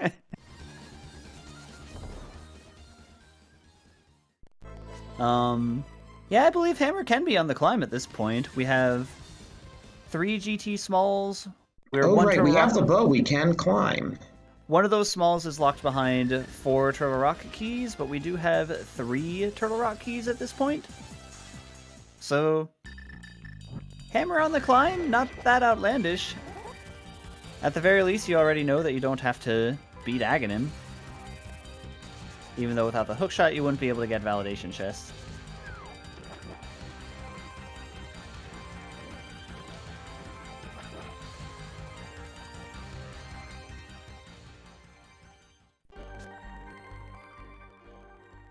So VeXtopher following up on these flippers checks.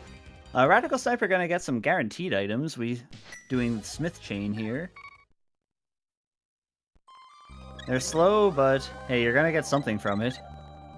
Different from entrances, where entrances you can run into an area, but you never know if it's gonna have gonna be one of those useless entrances that you won't need at all. So we haven't gotten any predictions going yet, so I thought we'd get one going here. Which will we find first, that pesky hammer or that pesky hookshot? And Vex is trying hovering.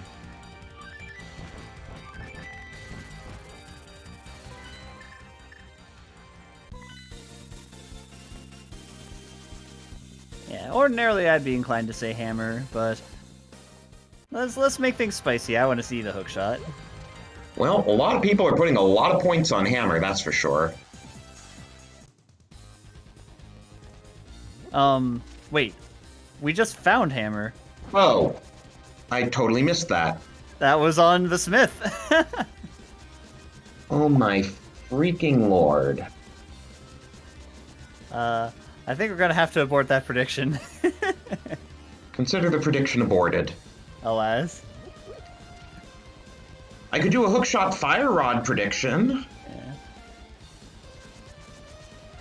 Well, okay, so Vex is also doing the Smith right now. Trying to return him to his vanilla location. Oh, he wants to check back of escape as well. That makes sense. But this is gonna get Vex the hammer not too far behind Radical Sniper. So this is the kind of break that we need to see for Vex to catch up. Okay, fire rod's probably going to show up here. Oh, there's our last TR small, so now we know that we do have access to all 4 TR smalls.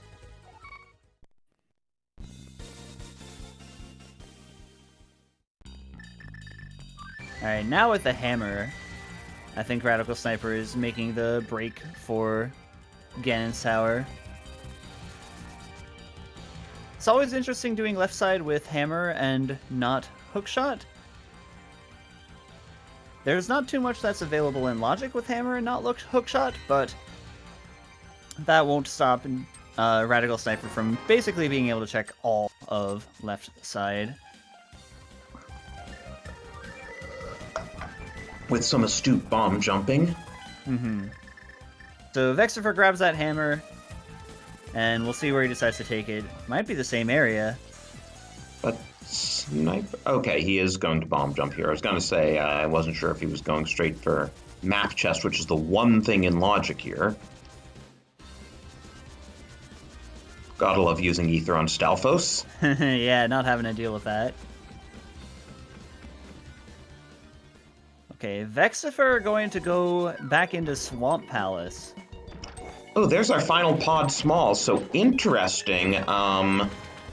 If Helma King or the big chest has anything, it is locked behind the hookshot, logically.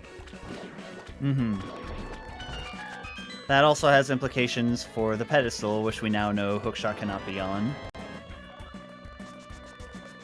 There's the Skullwood's big key also. No, that is in logic. So that could be interesting if something's there. Yep, that one you can bonk into.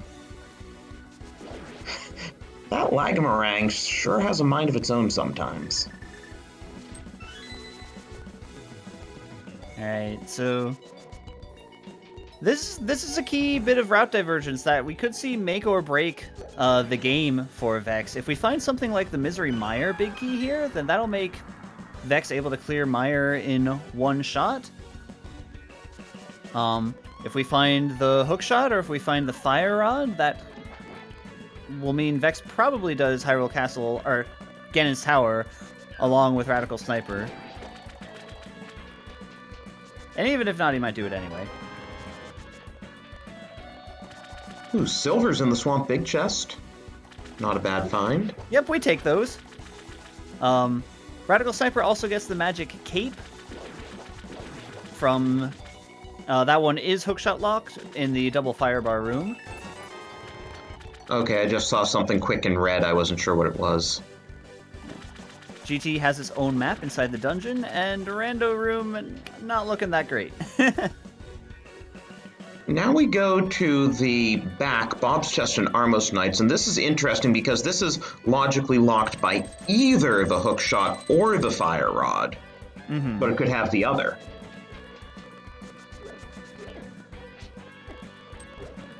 Plenty of arrows for this fight too. The last match that I commentated, we got to see the hammer and ice Armos fights. Fortunately, that's not the case this time around. There's another Meyer Small. Yep, that is our second one, so suddenly we're starting to find these Meyer Smalls. Which we know don't lead to anything. Yep, okay, Vex remembers to hit the crystal switch again. It's a very painful realization to go all the way to the left side and find out, oh, you needed to have the switch hit. And I've seen runners do that.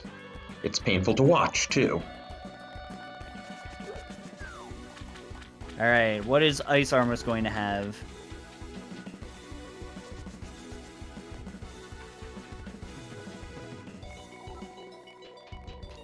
Second Not bottle. a Woo! lot. Well, it would be the first for Vex. He hasn't gotten the one from Skullwoods yet. That is the first in Logic bottle, we can say that much. And we're gonna see Tile Room.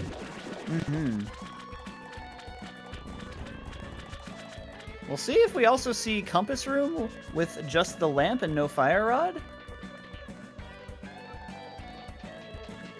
I mean, Radical Sniper's already been tearing Logic to shreds, so I don't see why not. It's more difficult to set up, but it's 4 items, and that at this point are looking pretty tantalizing. I mean, he did the one in Skull Woods.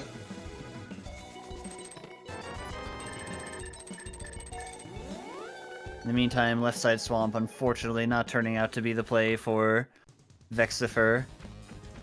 I like the spirit of it, though.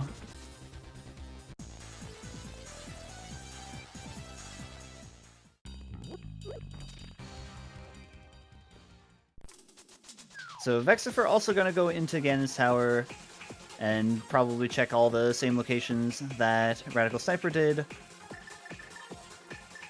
The climb does have 3, 2 of which are in Logic.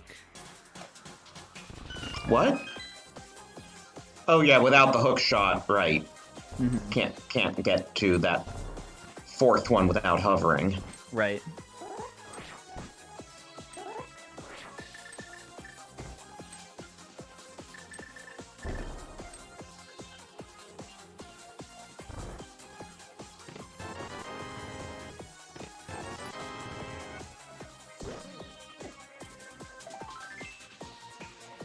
So they're basically switching places.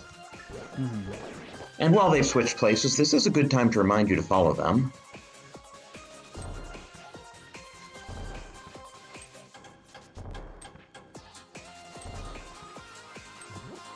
Definitely more stuff coming up in the series between these two teams, at least a Game 4, possibly even a Game 5.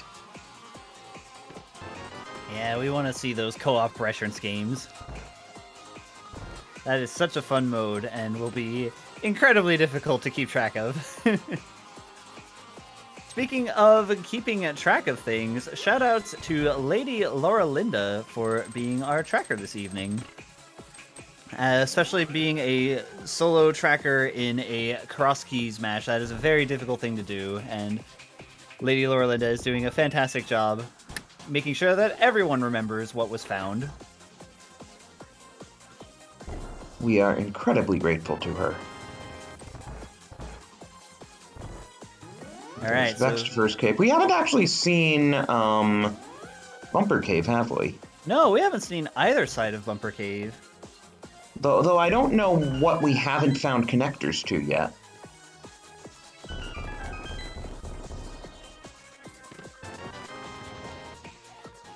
Yeah, at this point, I don't think connectors really get you anything new. And hey, while we're shouting out people, shout outs to Oro for jumping in to restream this at the last minute when our previous restreamer seems to have overslept.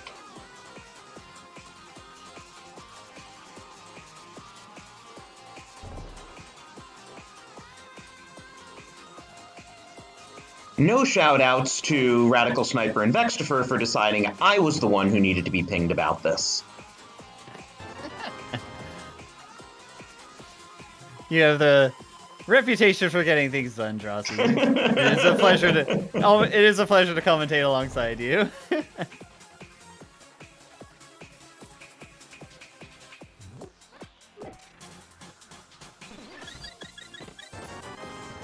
All right. So what are we gonna see after this flip-flop here? And both runners are gonna get done with the flip-flop at about the exact same time, too. VeXtopher still hasn't gone into Misery Mire, so that is probably a tempting option for him. Especially after finding a couple Misery Mire small keys from Ganon's Tower. Hey, isn't Ice Armos nicer with the silver arrows? For sure. Okay, come on, Vex, you know you want to climb. Yes, yes! All right. Oh, no, first he's doing... Tile room. Okay. That's fine. But Sniper never did Compass Room, did he? Nope, Sniper didn't do Compass Room. So maybe Vex will do that, too. Yeah, that is a hard one to do with just the lamp and no fire rod, though it is doable. I remember when it was like this super expert thing that only a couple of runners were crazy enough to do, and now, you know, a lot of good runners have learned it. Yep, you see it now. And it could pay off. It could be the hookshot that's in Compass Room. The only thing that we really know is that the fire rod cannot be there.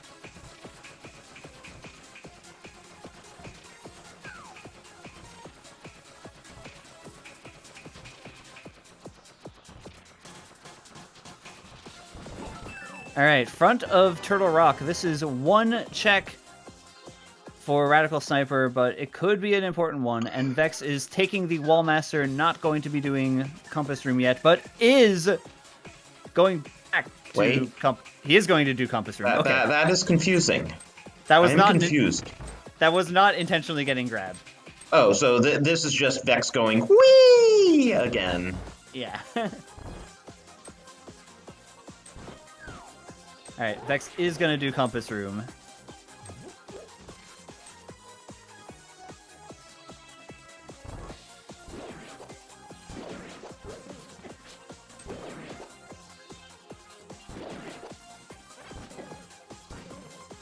Yeah, so you have to come in from this room, do the bomb jump at the bottom, then fall in the pit so you'll respawn at the top and then quickly light the other torches. Mm-hmm. Oh, in the meantime... There was our fire rod in Mimic Cave all along, we just didn't have the hammer to do it before. Yup, gotta love it when it's that one isolated location that turns out to be something pretty important. So, because of what we found on Radical Sniper's side, we know that what Vex is doing right now is... in logic at this point. We'll see if it ends up being a big payoff. If it becomes something like the hookshot, that could be very useful for Vex to find. Unfortunately, taking a fall here, and this is it's a difficult trick to pull off, though that wall master can be pretty uncompromising, especially if it doesn't interact with Medusa in a nice way. If you don't have the fire shield, and the shooter can just, like, be obnoxious like that. Mm-hmm. But he gets it. Does get it. In the meantime, we see Radical Sniper on Trinex, taking that fire rod immediately. Okay, so now, Vex, you have to be careful with just 2 hearts remaining. Can't take too much damage from this tile. Does a nice job getting around the Medusa and gets through.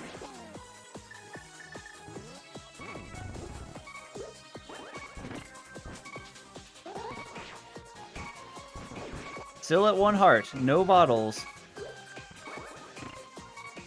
Well, no bottles with anything useful. I believe that Vex does currently have the bottle that has a B. What is in Compass Room? Trinex just gave us a heart container. That's vanilla. Ooh, Buttersword in Compass Room. And the fire shield that would have helped us so much to get here. All right. Unfortunately, the big compass room play not really paying off that much. But once again, Vex has a sword advantage. I'm surprised Vex didn't just jump in a pit to take the health refill. All right. Vex is electing not to climb right now. We'll see where he goes. It turns out the correct answer is going to be going for Mimic Cave on Death Mountain. But we know how much Vex loves to not go to Death Mountain. Yeah, Vex did a lot of avoiding Death Mountain earlier. In the meantime, Radical Sniper remembers the hardest trick in the game. Not going the hookshot path when you don't have the hookshot.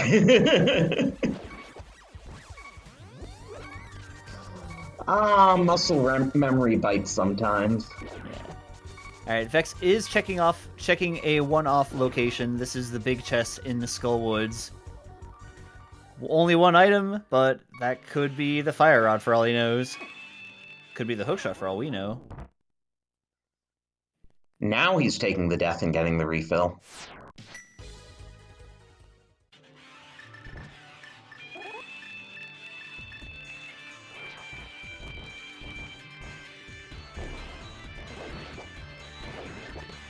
Alright, Skullwood's big key. Well, what did we find in the front that you said wasn't in logic without the sewer key? Oh, man. We didn't find a lot. I think there was something there. Was there. like the Compass of Desert. No, the Compass of Desert... That was in Dark Cross Room. Yeah.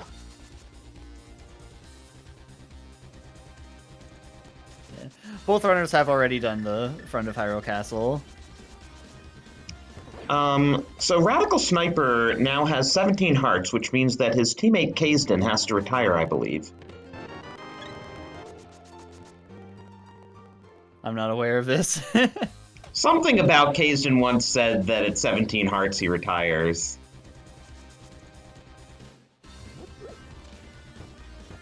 Alright. So now...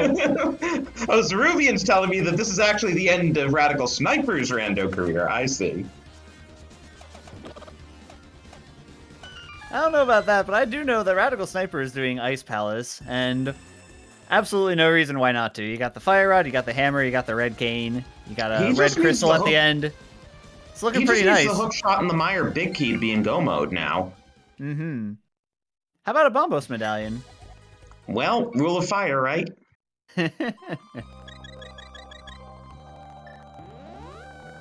If Homemade Beer's in chat, I'm sure he's happy to see the rule of fire still holds. Alright, VeXtopher doing the purple chest check.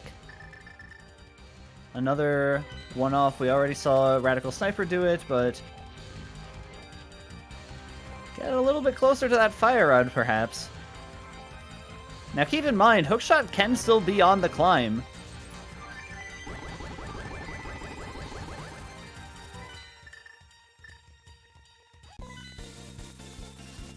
The other thing to keep in mind with VeXtopher is he doesn't currently have the Desert Palace Big Key, which was obtained by beating Mothula.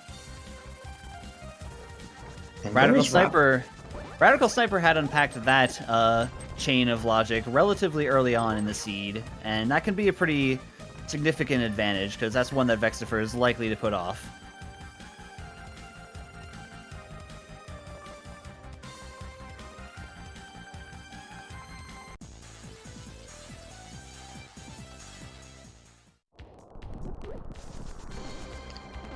So VeXtopher's here on the mountain. Let's see if this might eventually lead to him getting the Fire Rod. Mm-hmm.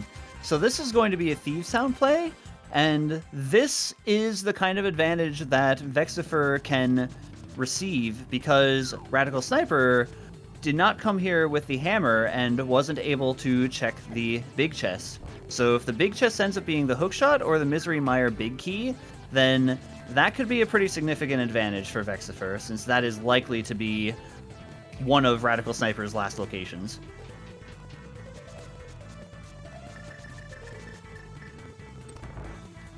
But yeah, in the meantime, Vex did walk past Mimic Cave for that Fire Rod. We know that he's going to have to do that. Perhaps he's planning to do that after the Thief Sound play.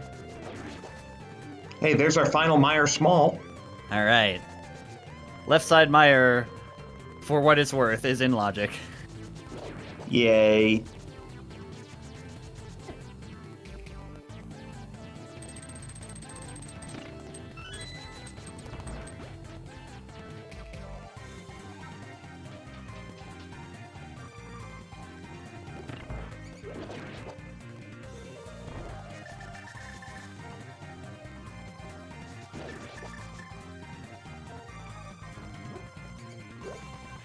Such a lopsided crystal count at the moment. Radical Sniper's about to get his 5th, VeXtopher's about to get his 2nd.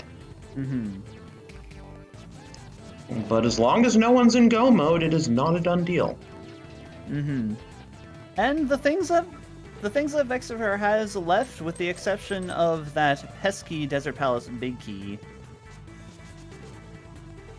they don't really take that long to go through. Well, once he gets the Fire Rod to do Ice Palace. Yep, I imagine that he does that sooner rather than later, and we see Jesse beat Cold Stare now. Nothing substantial in Ice Palace, with the exception of that crystal and that 18th heart container. You gotta love cross keys. I mean, poor Vex is only at 15. How's he ever going to survive? Did we skip by any heart pieces? We can still see all 20, right? There it is. That is exactly the break that VeXtopher needs. Hookshot in the Thieves Town big chest. So, folks, we have a race on our hands. Let's be absolutely clear about that. We have a race. So what this means is that Vex is going to be able to finish up Swamp Palace. Will likely do that very shortly after beating Blind here. If Vex finds the Misery Mire big key, then we will be in no mode.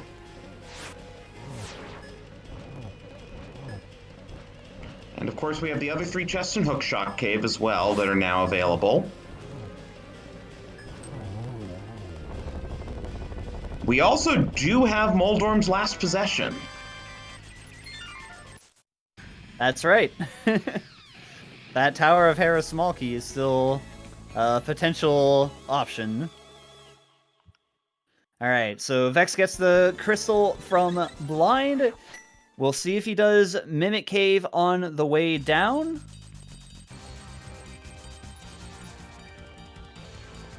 He's still moving. He's running. He's thinking. He's thinking. Checking that map. Okay. Oh, it's Turtle Rock. That's not Mimic Cave. No, but fortunately, you know, he just has this in Crystal Roller from this entrance. I don't think he's gonna go all the way to the front from here.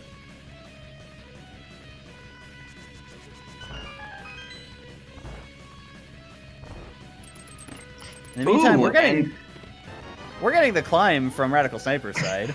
That's what I was about to say. So, if Radical the Meyer Sniper... Big's up here, that changes. No, Vex, don't float! Oh. No!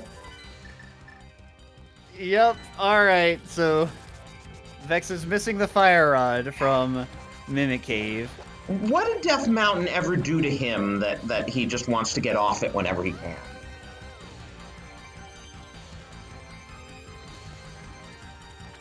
Oh,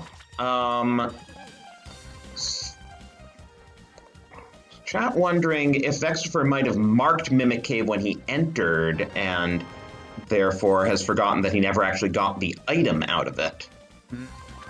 Well, if that is the case, that would be a quite unfortunate situation with that Fire Rod there.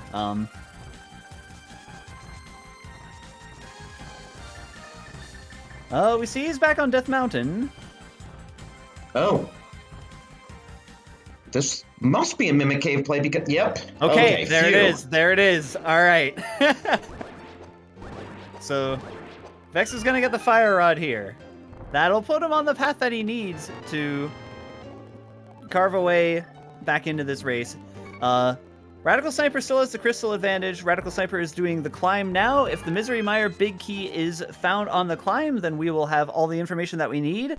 It's possible that the Misery Mire big key could be in validation chest, in which case VeXtopher will have an advantage as long as Sniper doesn't hover or Moldorm bounce.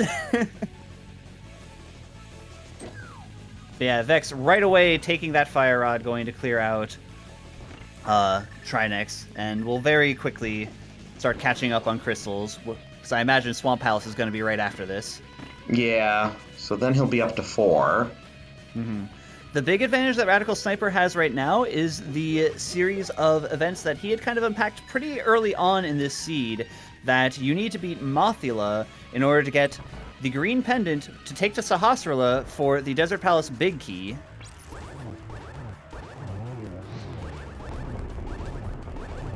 Also nice zero cycle on Trinex here. Yeah, very nice. That is not as easy as good runners make it look.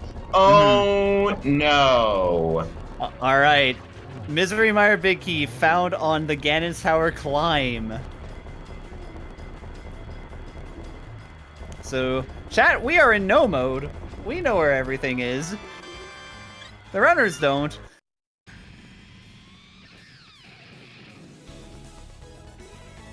So, the pieces that we are missing right now, VeXtopher is going to need that Mire big key that Radical Sniper just found. I imagine Sniper is going to do Misery Mire right away. Sniper is going to need the hook shot, which was in the Thieves Town big chest. VeXtopher is going to need the Mire big key as well as the Desert Palace big key, which means that he'll have to get the green pendant from Mothula. Yeah, Sniper could do it faster, but it's one isolated check that is almost certainly not on his mind. Whereas VeXtopher is going to need more time to find his go mode, but it's plays he's likelier to make.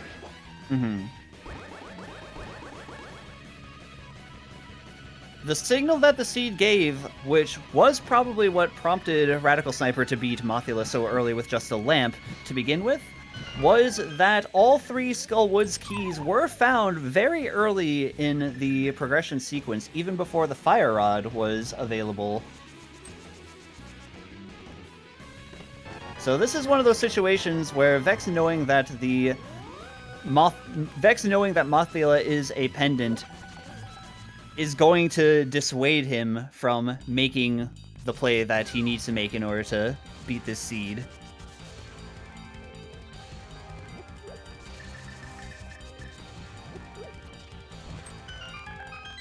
Oh, is this our first look at King's Tomb? Nah, we saw this from Radical Sniper earlier. It's the bad Ice Rod Cave. Bad entrance to Ice Rod Cave.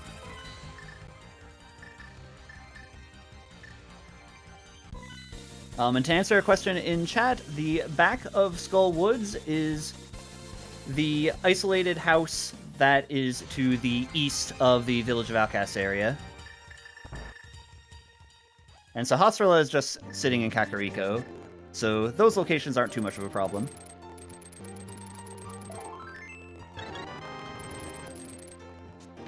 Alright, we're getting another look at Hookshot Cave. Hey, Mushroom. VeXtopher's 17th heart, but, you know, VeXtopher and Radical Sniper can enjoy a nice retirement together somewhere in, like, Boca Raton. Hey, Sniper doesn't have that one yet. We know of the location of 19 hearts. And I can guarantee you Sniper will not be getting that heart. Yup, that hookshot is going to be... Well, it already is. Sniper's last item.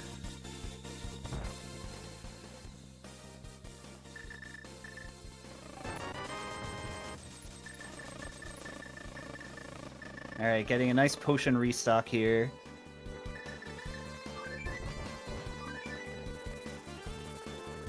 So, another wrinkle that we can find in this seed that'll lead the runners on a wild goose chase is the book. Oh, is this Vex doing the GT climb? I think I think this is. This might be Swamp Palace first, though. Oh, yeah, probably. He's running laps. Yep, this is Swamp Palace. Alright. So once again, the book is a red herring. We don't want to see the book here if you're Vex. But we got 4 items that could very easily be the book.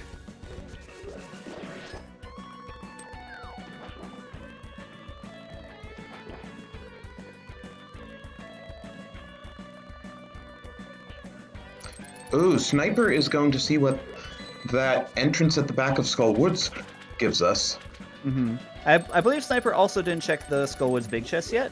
Oh yeah, that is true too.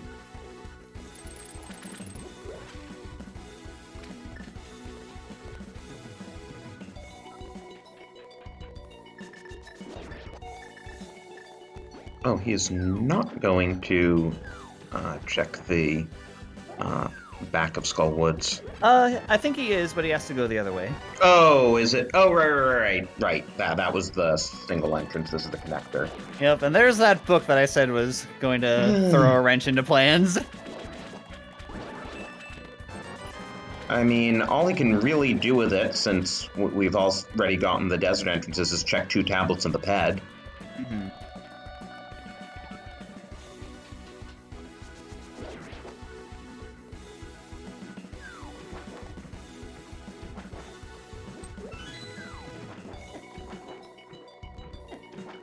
What's in Spike Cave?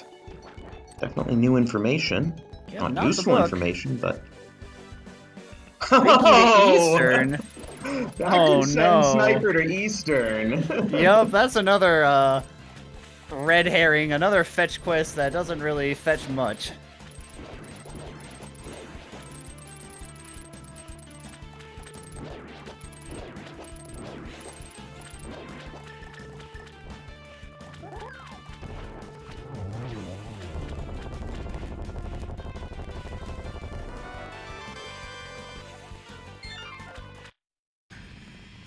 And there's the other ice small. Vex probably goes and clears ice soon. I wonder if he'll even do the GT climb with ice being full clearable, and he found that early on, if he remembers. That is true. Is that the mirror? Yep. Mirror here. That's not going into Ganon's Tower. Yep, that is a flute away. Alright, so we're not going to see the GT climb yet from Vex. Putting him a little bit farther away from that Misery Mire big key, which we know he'll have to get. And he's actually taking the vanilla route to this entrance as he gets dead rocked, but he was planning to, hookshot across and then use the mitts.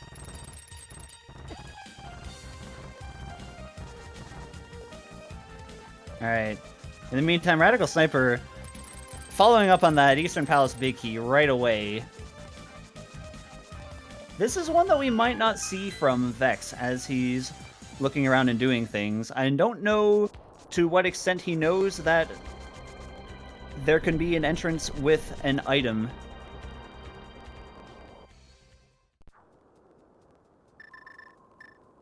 Left in the back of Skullwoods.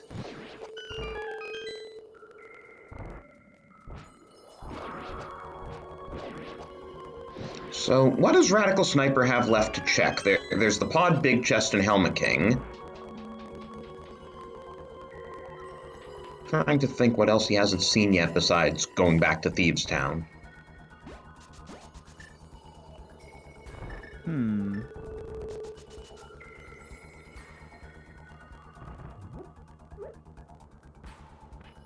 Yeah, not looking like a lot there.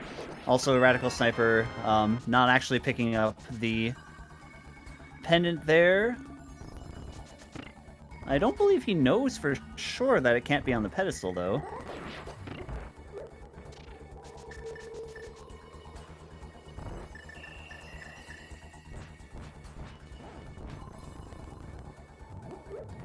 Yeah, I guess Radical Sniper is taking a gamble that the hookshot is not on the pedestal, skipping past the pendant there.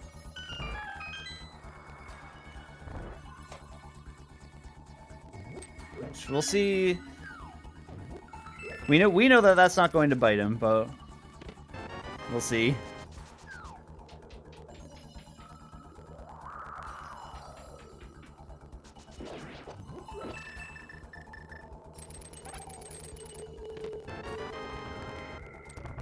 Oh, that's right. The Palace of Darkness big key was hookshot locked. Yeah. Okay, that's a very good heads up play. Ah, but I forgot about Harrow Basement.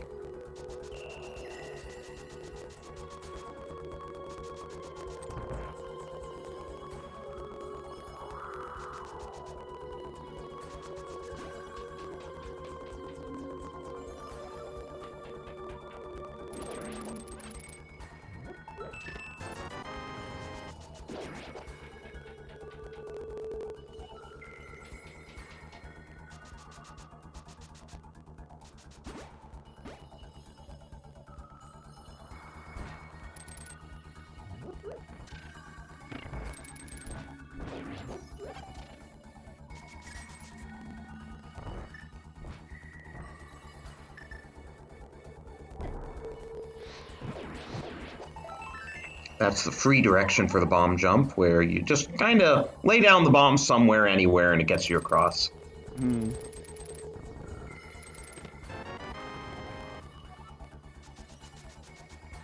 Alright, we see Radical Sniper climbing up the mountain here. Is this going to be going back into Thieves Town? Could be. Not too many other things he could do up here.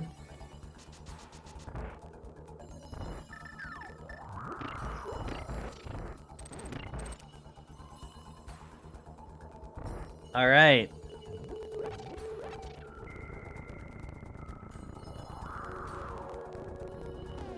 So, this is the play that we know that Radical Sniper needs to make. Indeed, it was a pretty hard orphan, but this is going to lead to him finding the hookshot, and I imagine from there it's going to be a very quick end to this seed.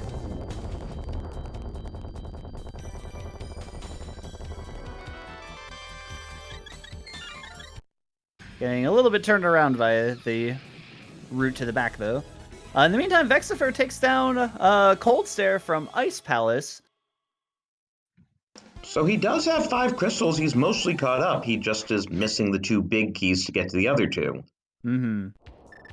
Yep, and those big keys were also in pretty remote locations for VeXtopher to find. I don't think he's going to get either of those before Radical Sniper finishes, honestly. Hmm. Yeah.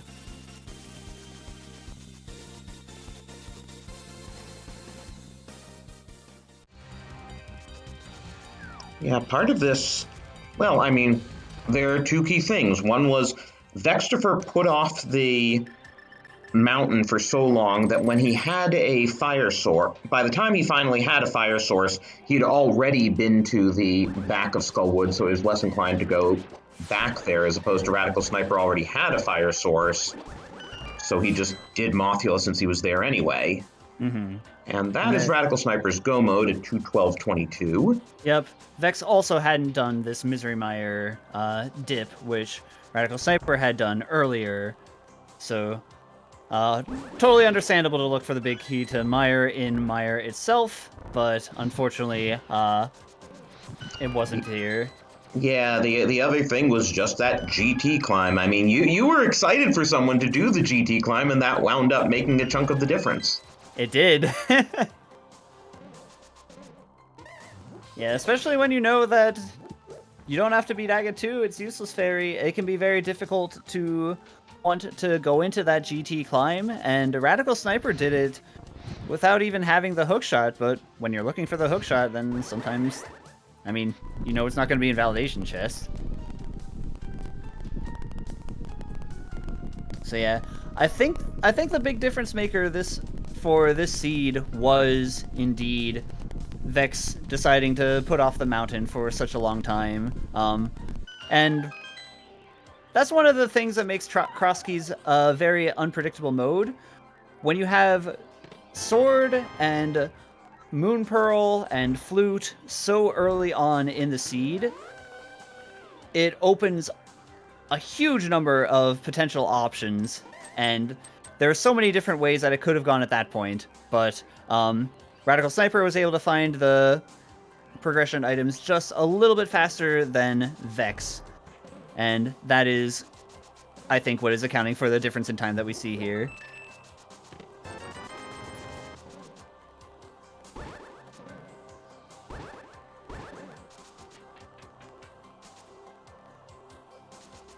All right, does a nice job getting the clip there to get to the bottom of Hera, or get to the bottom of Meyer basement. Why am I saying Hera? Insert random dungeon here. The place, the green place.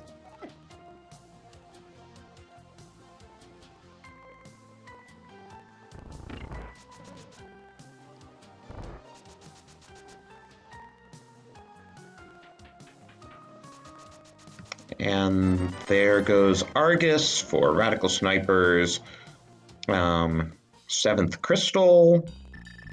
Mm-hmm. This is going to be a very fast Ganon fight. Oh, he even turned up red mail somewhere. I didn't notice that. Butter Sword, Silvers. Sylvie. Ganon didn't know what hit him. He can really show Ganon a lot of loving, take a few hugs there if he wants to. Mm-hmm.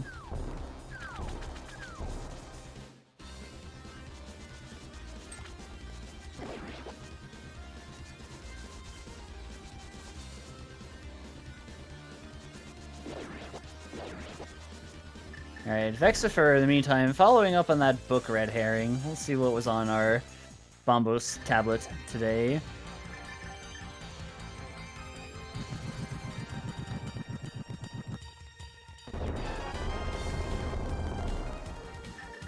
Bombs! It's not the Bombos tablet, it's the Bombs tablet. The tablet for bombing us.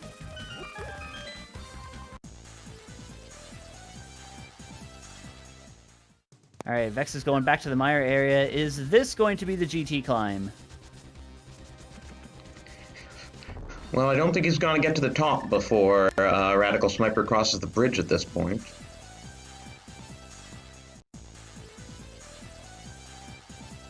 Okay, but it looks like it is indeed going to be the GT climb, so this will at least put Vex on the right path. In the meantime, hey, Radical Sniper is on phase 4, gets a silver arrow shot in. That could be a triple right there, and it is. So get your GGs for Radical Sniper, who is going to come in first in this race.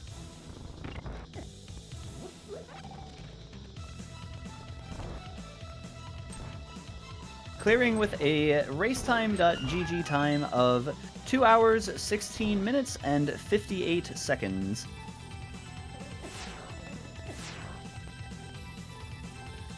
And that is the forfeit from VeXtopher. I don't blame him at this point. Still 2 items from go mode.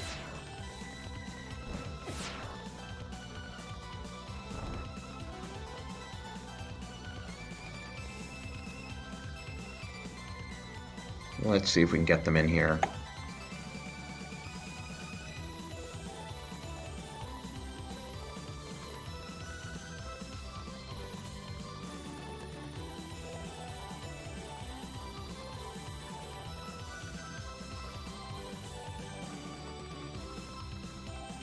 It took me 7 seconds to forfeit after you finished. All right. We are joined by the runners. We have Radical Sniper and VeXtopher in the room. GG, fellows. How do you feel about that one? Is it wrong that I feel bad and I won? Oh my god. I mean, you practically last located that hook shot. Yeah. I mean, Vex at and I least- were talking, so... At least he didn't last locate the boots. Well, you really last located, Death Mountain as a whole. Well, that was a conscious decision. I did that on purpose. Because it hurt you when you were a kid? No, I just decided to do that because it was the obvious way to go up there. But which if I would have found anything else on the way to make any of those entrances more useful, like if I had found hammer or something and was able to get fire rod immediately on the first trip up the mountain, it would have been great. But that wasn't going to happen. Well, but boots or no boots, part of the thing, I don't know if you heard where the Desert Palace Big Key was, if Jesse told you. We talked about it. Yeah. Okay. So yeah, that was the thing with the lamp being on Laser Bridge. When Radical Sniper got to the back of Skull Woods, he had a fire source, so he beat Moth, whereas Green Pendant Moth wasn't really high on your list of getting back to, understandably. Well, I was literally going to do it as soon as I did the climb. Like that was like my next step was to go do that, just because I knew it was in logic because we had all the small keys. Mhm. Okay, so you're probably like 10 minutes away from finishing, honestly. Yeah, then. probably not even. I mean, if I got the helmet, the room, I would have killed Moldorm, I would have hookshot across, and then I would have mirrored. And then I would have gone and finished Meyer and then done Skullwoods. So yeah, I don't know, 10 minutes seems like a lot. Probably like 6 or 7. Yeah. But I don't know. No, Well, you still had much of the climb ahead of you, and then you had 3 bosses. That's true. That's true. Honestly, I was kind of just waiting for Jesse to finish after I last located the boots. I was like, this is done. That's how I felt the whole seed, at least. That's why I was like, I mean, it probably felt or sound or looked pretty stupid when I was like going into left side swamp without the hook shot and stuff. I was like, this is like my only chance is to tech these. I really did that too. Things. Yep, gonna say that one. The two of you ended up doing a flip flop. Oh, that's funny because yeah, your nice out of logic GT basements against your nice left side swamps. Mm-hmm. I mean, I'll be honest. I feel like that helped me a little bit towards the end because finding that 6th pod small on DM room just told me everything I needed to know for the rest of the seed. I was like, okay, I found the Eastern Big. Armos is in logic. Big chest is in logic. I don't get the item. I'm like, I don't want the pendant. I'm not going back to pod because I've only got big chest and Helma left. They don't exist. So like doing that little bit of out of logic stuff really kind of solidified some of the last few pieces for me. Yep, and that ended up being the right call. And that also, noticing that you didn't grab the pendant from Eastern Palace, I imagine for the same reason that you knew it couldn't be on the pedestal. Yep. That was a very heads up play, and it saves a little bit of time. And especially when you're looking for like that one last thing that can be super pesky, any small amount of time save that is guaranteed that you can make can become a huge advantage.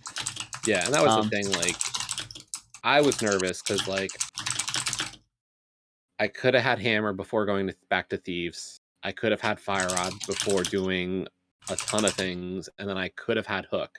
Like, just all the things I could have had before making bad dives into places, I was nervous because I was like, Vex could have easily found everything I did. And then when I got that Meyer Big Key at the top of GT without hook, I was like, okay, this feels a little better now. But I was still super concerned towards the end. Yeah. This was exactly the kind of cross-key seed that can make you nervous, because with Flute and a sword and Moon Pearl all super early, like within the first 15-ish minutes, that opens up so much of the world for you. I think that the biggest difference this time around was Jesse going to Death Mountain and finding the mirror, finding the glove, finding Ganon's Tower earlier, getting a bunch of those extra progression items earlier on, which allowed you to be a bit more thorough when investigating the overworld entrances, and thus, once it got towards the end game, you simply had less to do, and that led to you being able to check that last located hookshot a bit sooner. Yeah, I like when I didn't go up the mountain, I was like, all right, well, I found the mirror pretty early when I chased the connectors, right? And so I said, okay, I know there's a couple of other connectors elsewhere in the not on Death Mountain, right? I had like 5 out of the 6 connectors. A lot of them were Kakariko itself. Yes, the only connector that was on the mountain was the one that led to mirror. And so literally any other connector leading to mirror, I'm in really good shape. And that's why I didn't go up the mountain, because I had already seen a bunch of the connectors. So And so I started chasing connectors instead of going up the mountain, because I figured I could find the mirror.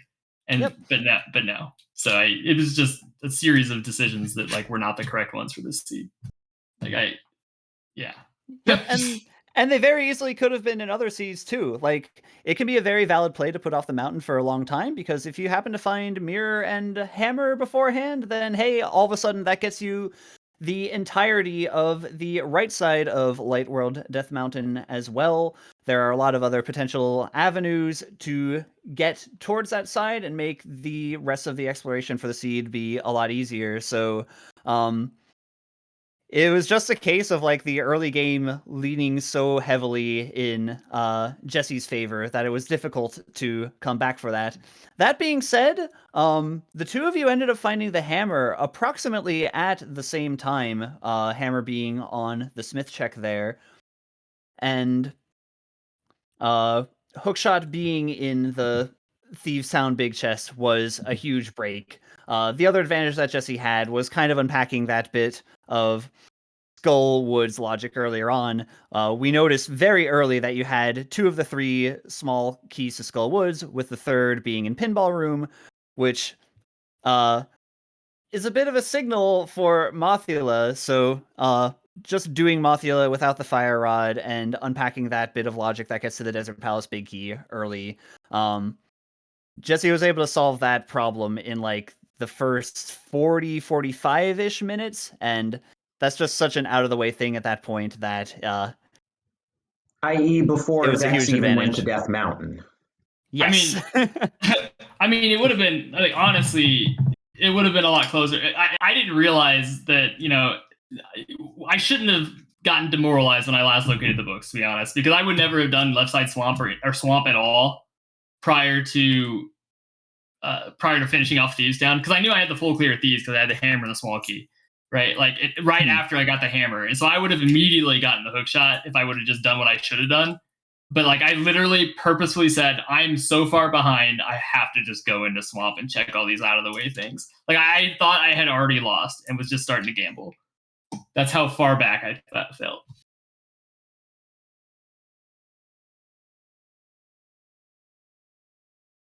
And hey, it's the kind of out of the way like gambling that if the seed ends up being cruel and things go a different direction, sometimes that can be the kind of play that you need to make in order to get yourself back in the game. So, props on recognizing that. And overall, like, despite the early item advantage that Jesse had, it became pretty close in the end.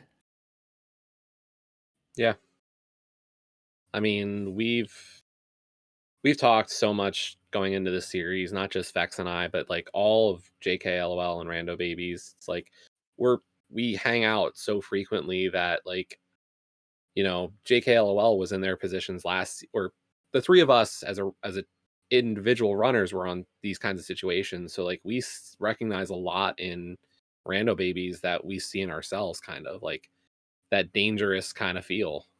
So it's not going to be, you know, we knew this series was going to be tough. And like, guess what? Now you actually have to figure out your game 4. So actually about that. How many times am I going to get pinged? So what's going to happen, Drosy, as long as you're okay with it, in all fairness, how we wanted to handle this was, could one representative from each of the teams DM you who's going to run game 4?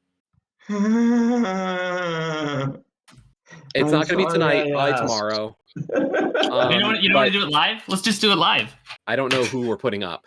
But because we know each other so well, we didn't want to game each other at all, where one team puts up a runner and the other one, as kind as we are to each other as friends, didn't want to say, you know, oh, if I know that it's Vex, maybe we put up so-and-so. If it's Maddie, I put up so-and-so or whatever. Isn't there a stable equilibrium to this somewhere? There is, and it's called, maybe there is, I don't know. But you want the mixed strategy Nash equilibrium. I see how it is. Yes.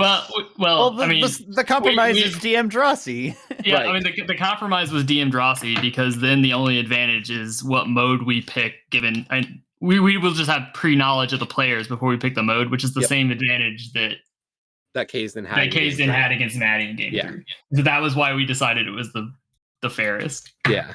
Because it's, you know, we could go into that decision having a runner pick, but we, you know, both teams kind of wanted to play it, the kindest way for each other. Just be like, nobody's going to be even tempted to change who they put up for game 4. And as we've said, like, all 6 of us love to play, entrance, or have learned how to play entrance at this point. So it's not a question of, nobody couldn't play it if needed. Yeah, I get it. I was surprised when you guys said that, like, everyone was happy to play the reference co-op if it goes to game 5. Yep.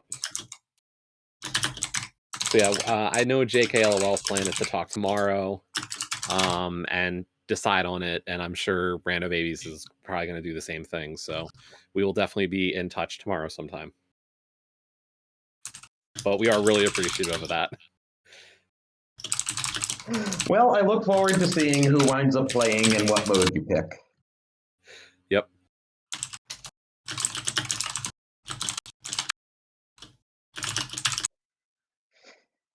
All right. Anyway, I think that's it for us tonight, though the next race is in 8 hours. We are just working around the clock here. Ooh. Open playoffs is hot. That is a morning. Yeah, so at 7:10 Eastern Time, right here on the ALTTPR League main channel, Scottish Brave 44 of the Last Locationeers is facing Grink of Yet Another Bonk in casual boots as they do their Courage Pendant matchup.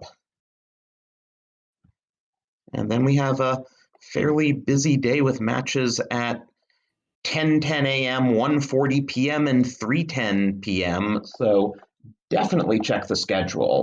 Mm-hmm. And what could be more appropriate than to watch a lot of high caliber playoff rando on A Link to the Past's 30th anniversary, which is tomorrow. Wow, I knew it was coming up. I did not know it was tomorrow. So happy anniversary, Link to the Past. Woo! And the other exciting thing coming up is starting on Monday, the Invitational playoffs will begin. Who cares about those people? I say as I want to make it next season. Yes, as you were a single game short of making it this season, in fact. Yeah, I know. It was probably for the best. Might as well dominate the Open League, right? I don't know. I don't feel like we're dominating or anything. We're having, Rando gonna Rando some nights. Definitely. It always does. Yep. But yeah, once again, thank you to our tracker, Lady Laura Linda. Thank you to our restreamer, Oro. Huge thanks, of course, to the runners themselves. Do give them a follow. Yeah, Drosy and Danny, thank you so much for jumping on comms tonight and, putting on the restream. Much appreciated, as always. Always a pleasure. Yeah, and Danny, it was a lot of fun working with you. I can't believe we've never done this before. Likewise, Drosy, this was a good time. It's Crosskeys, it's Rando. How could it not be a good time? There are plenty of ways it could not be a good time, but right. As long as we're watching, it's always a good time. But I think that's going to do it here. Any last thoughts from any of you?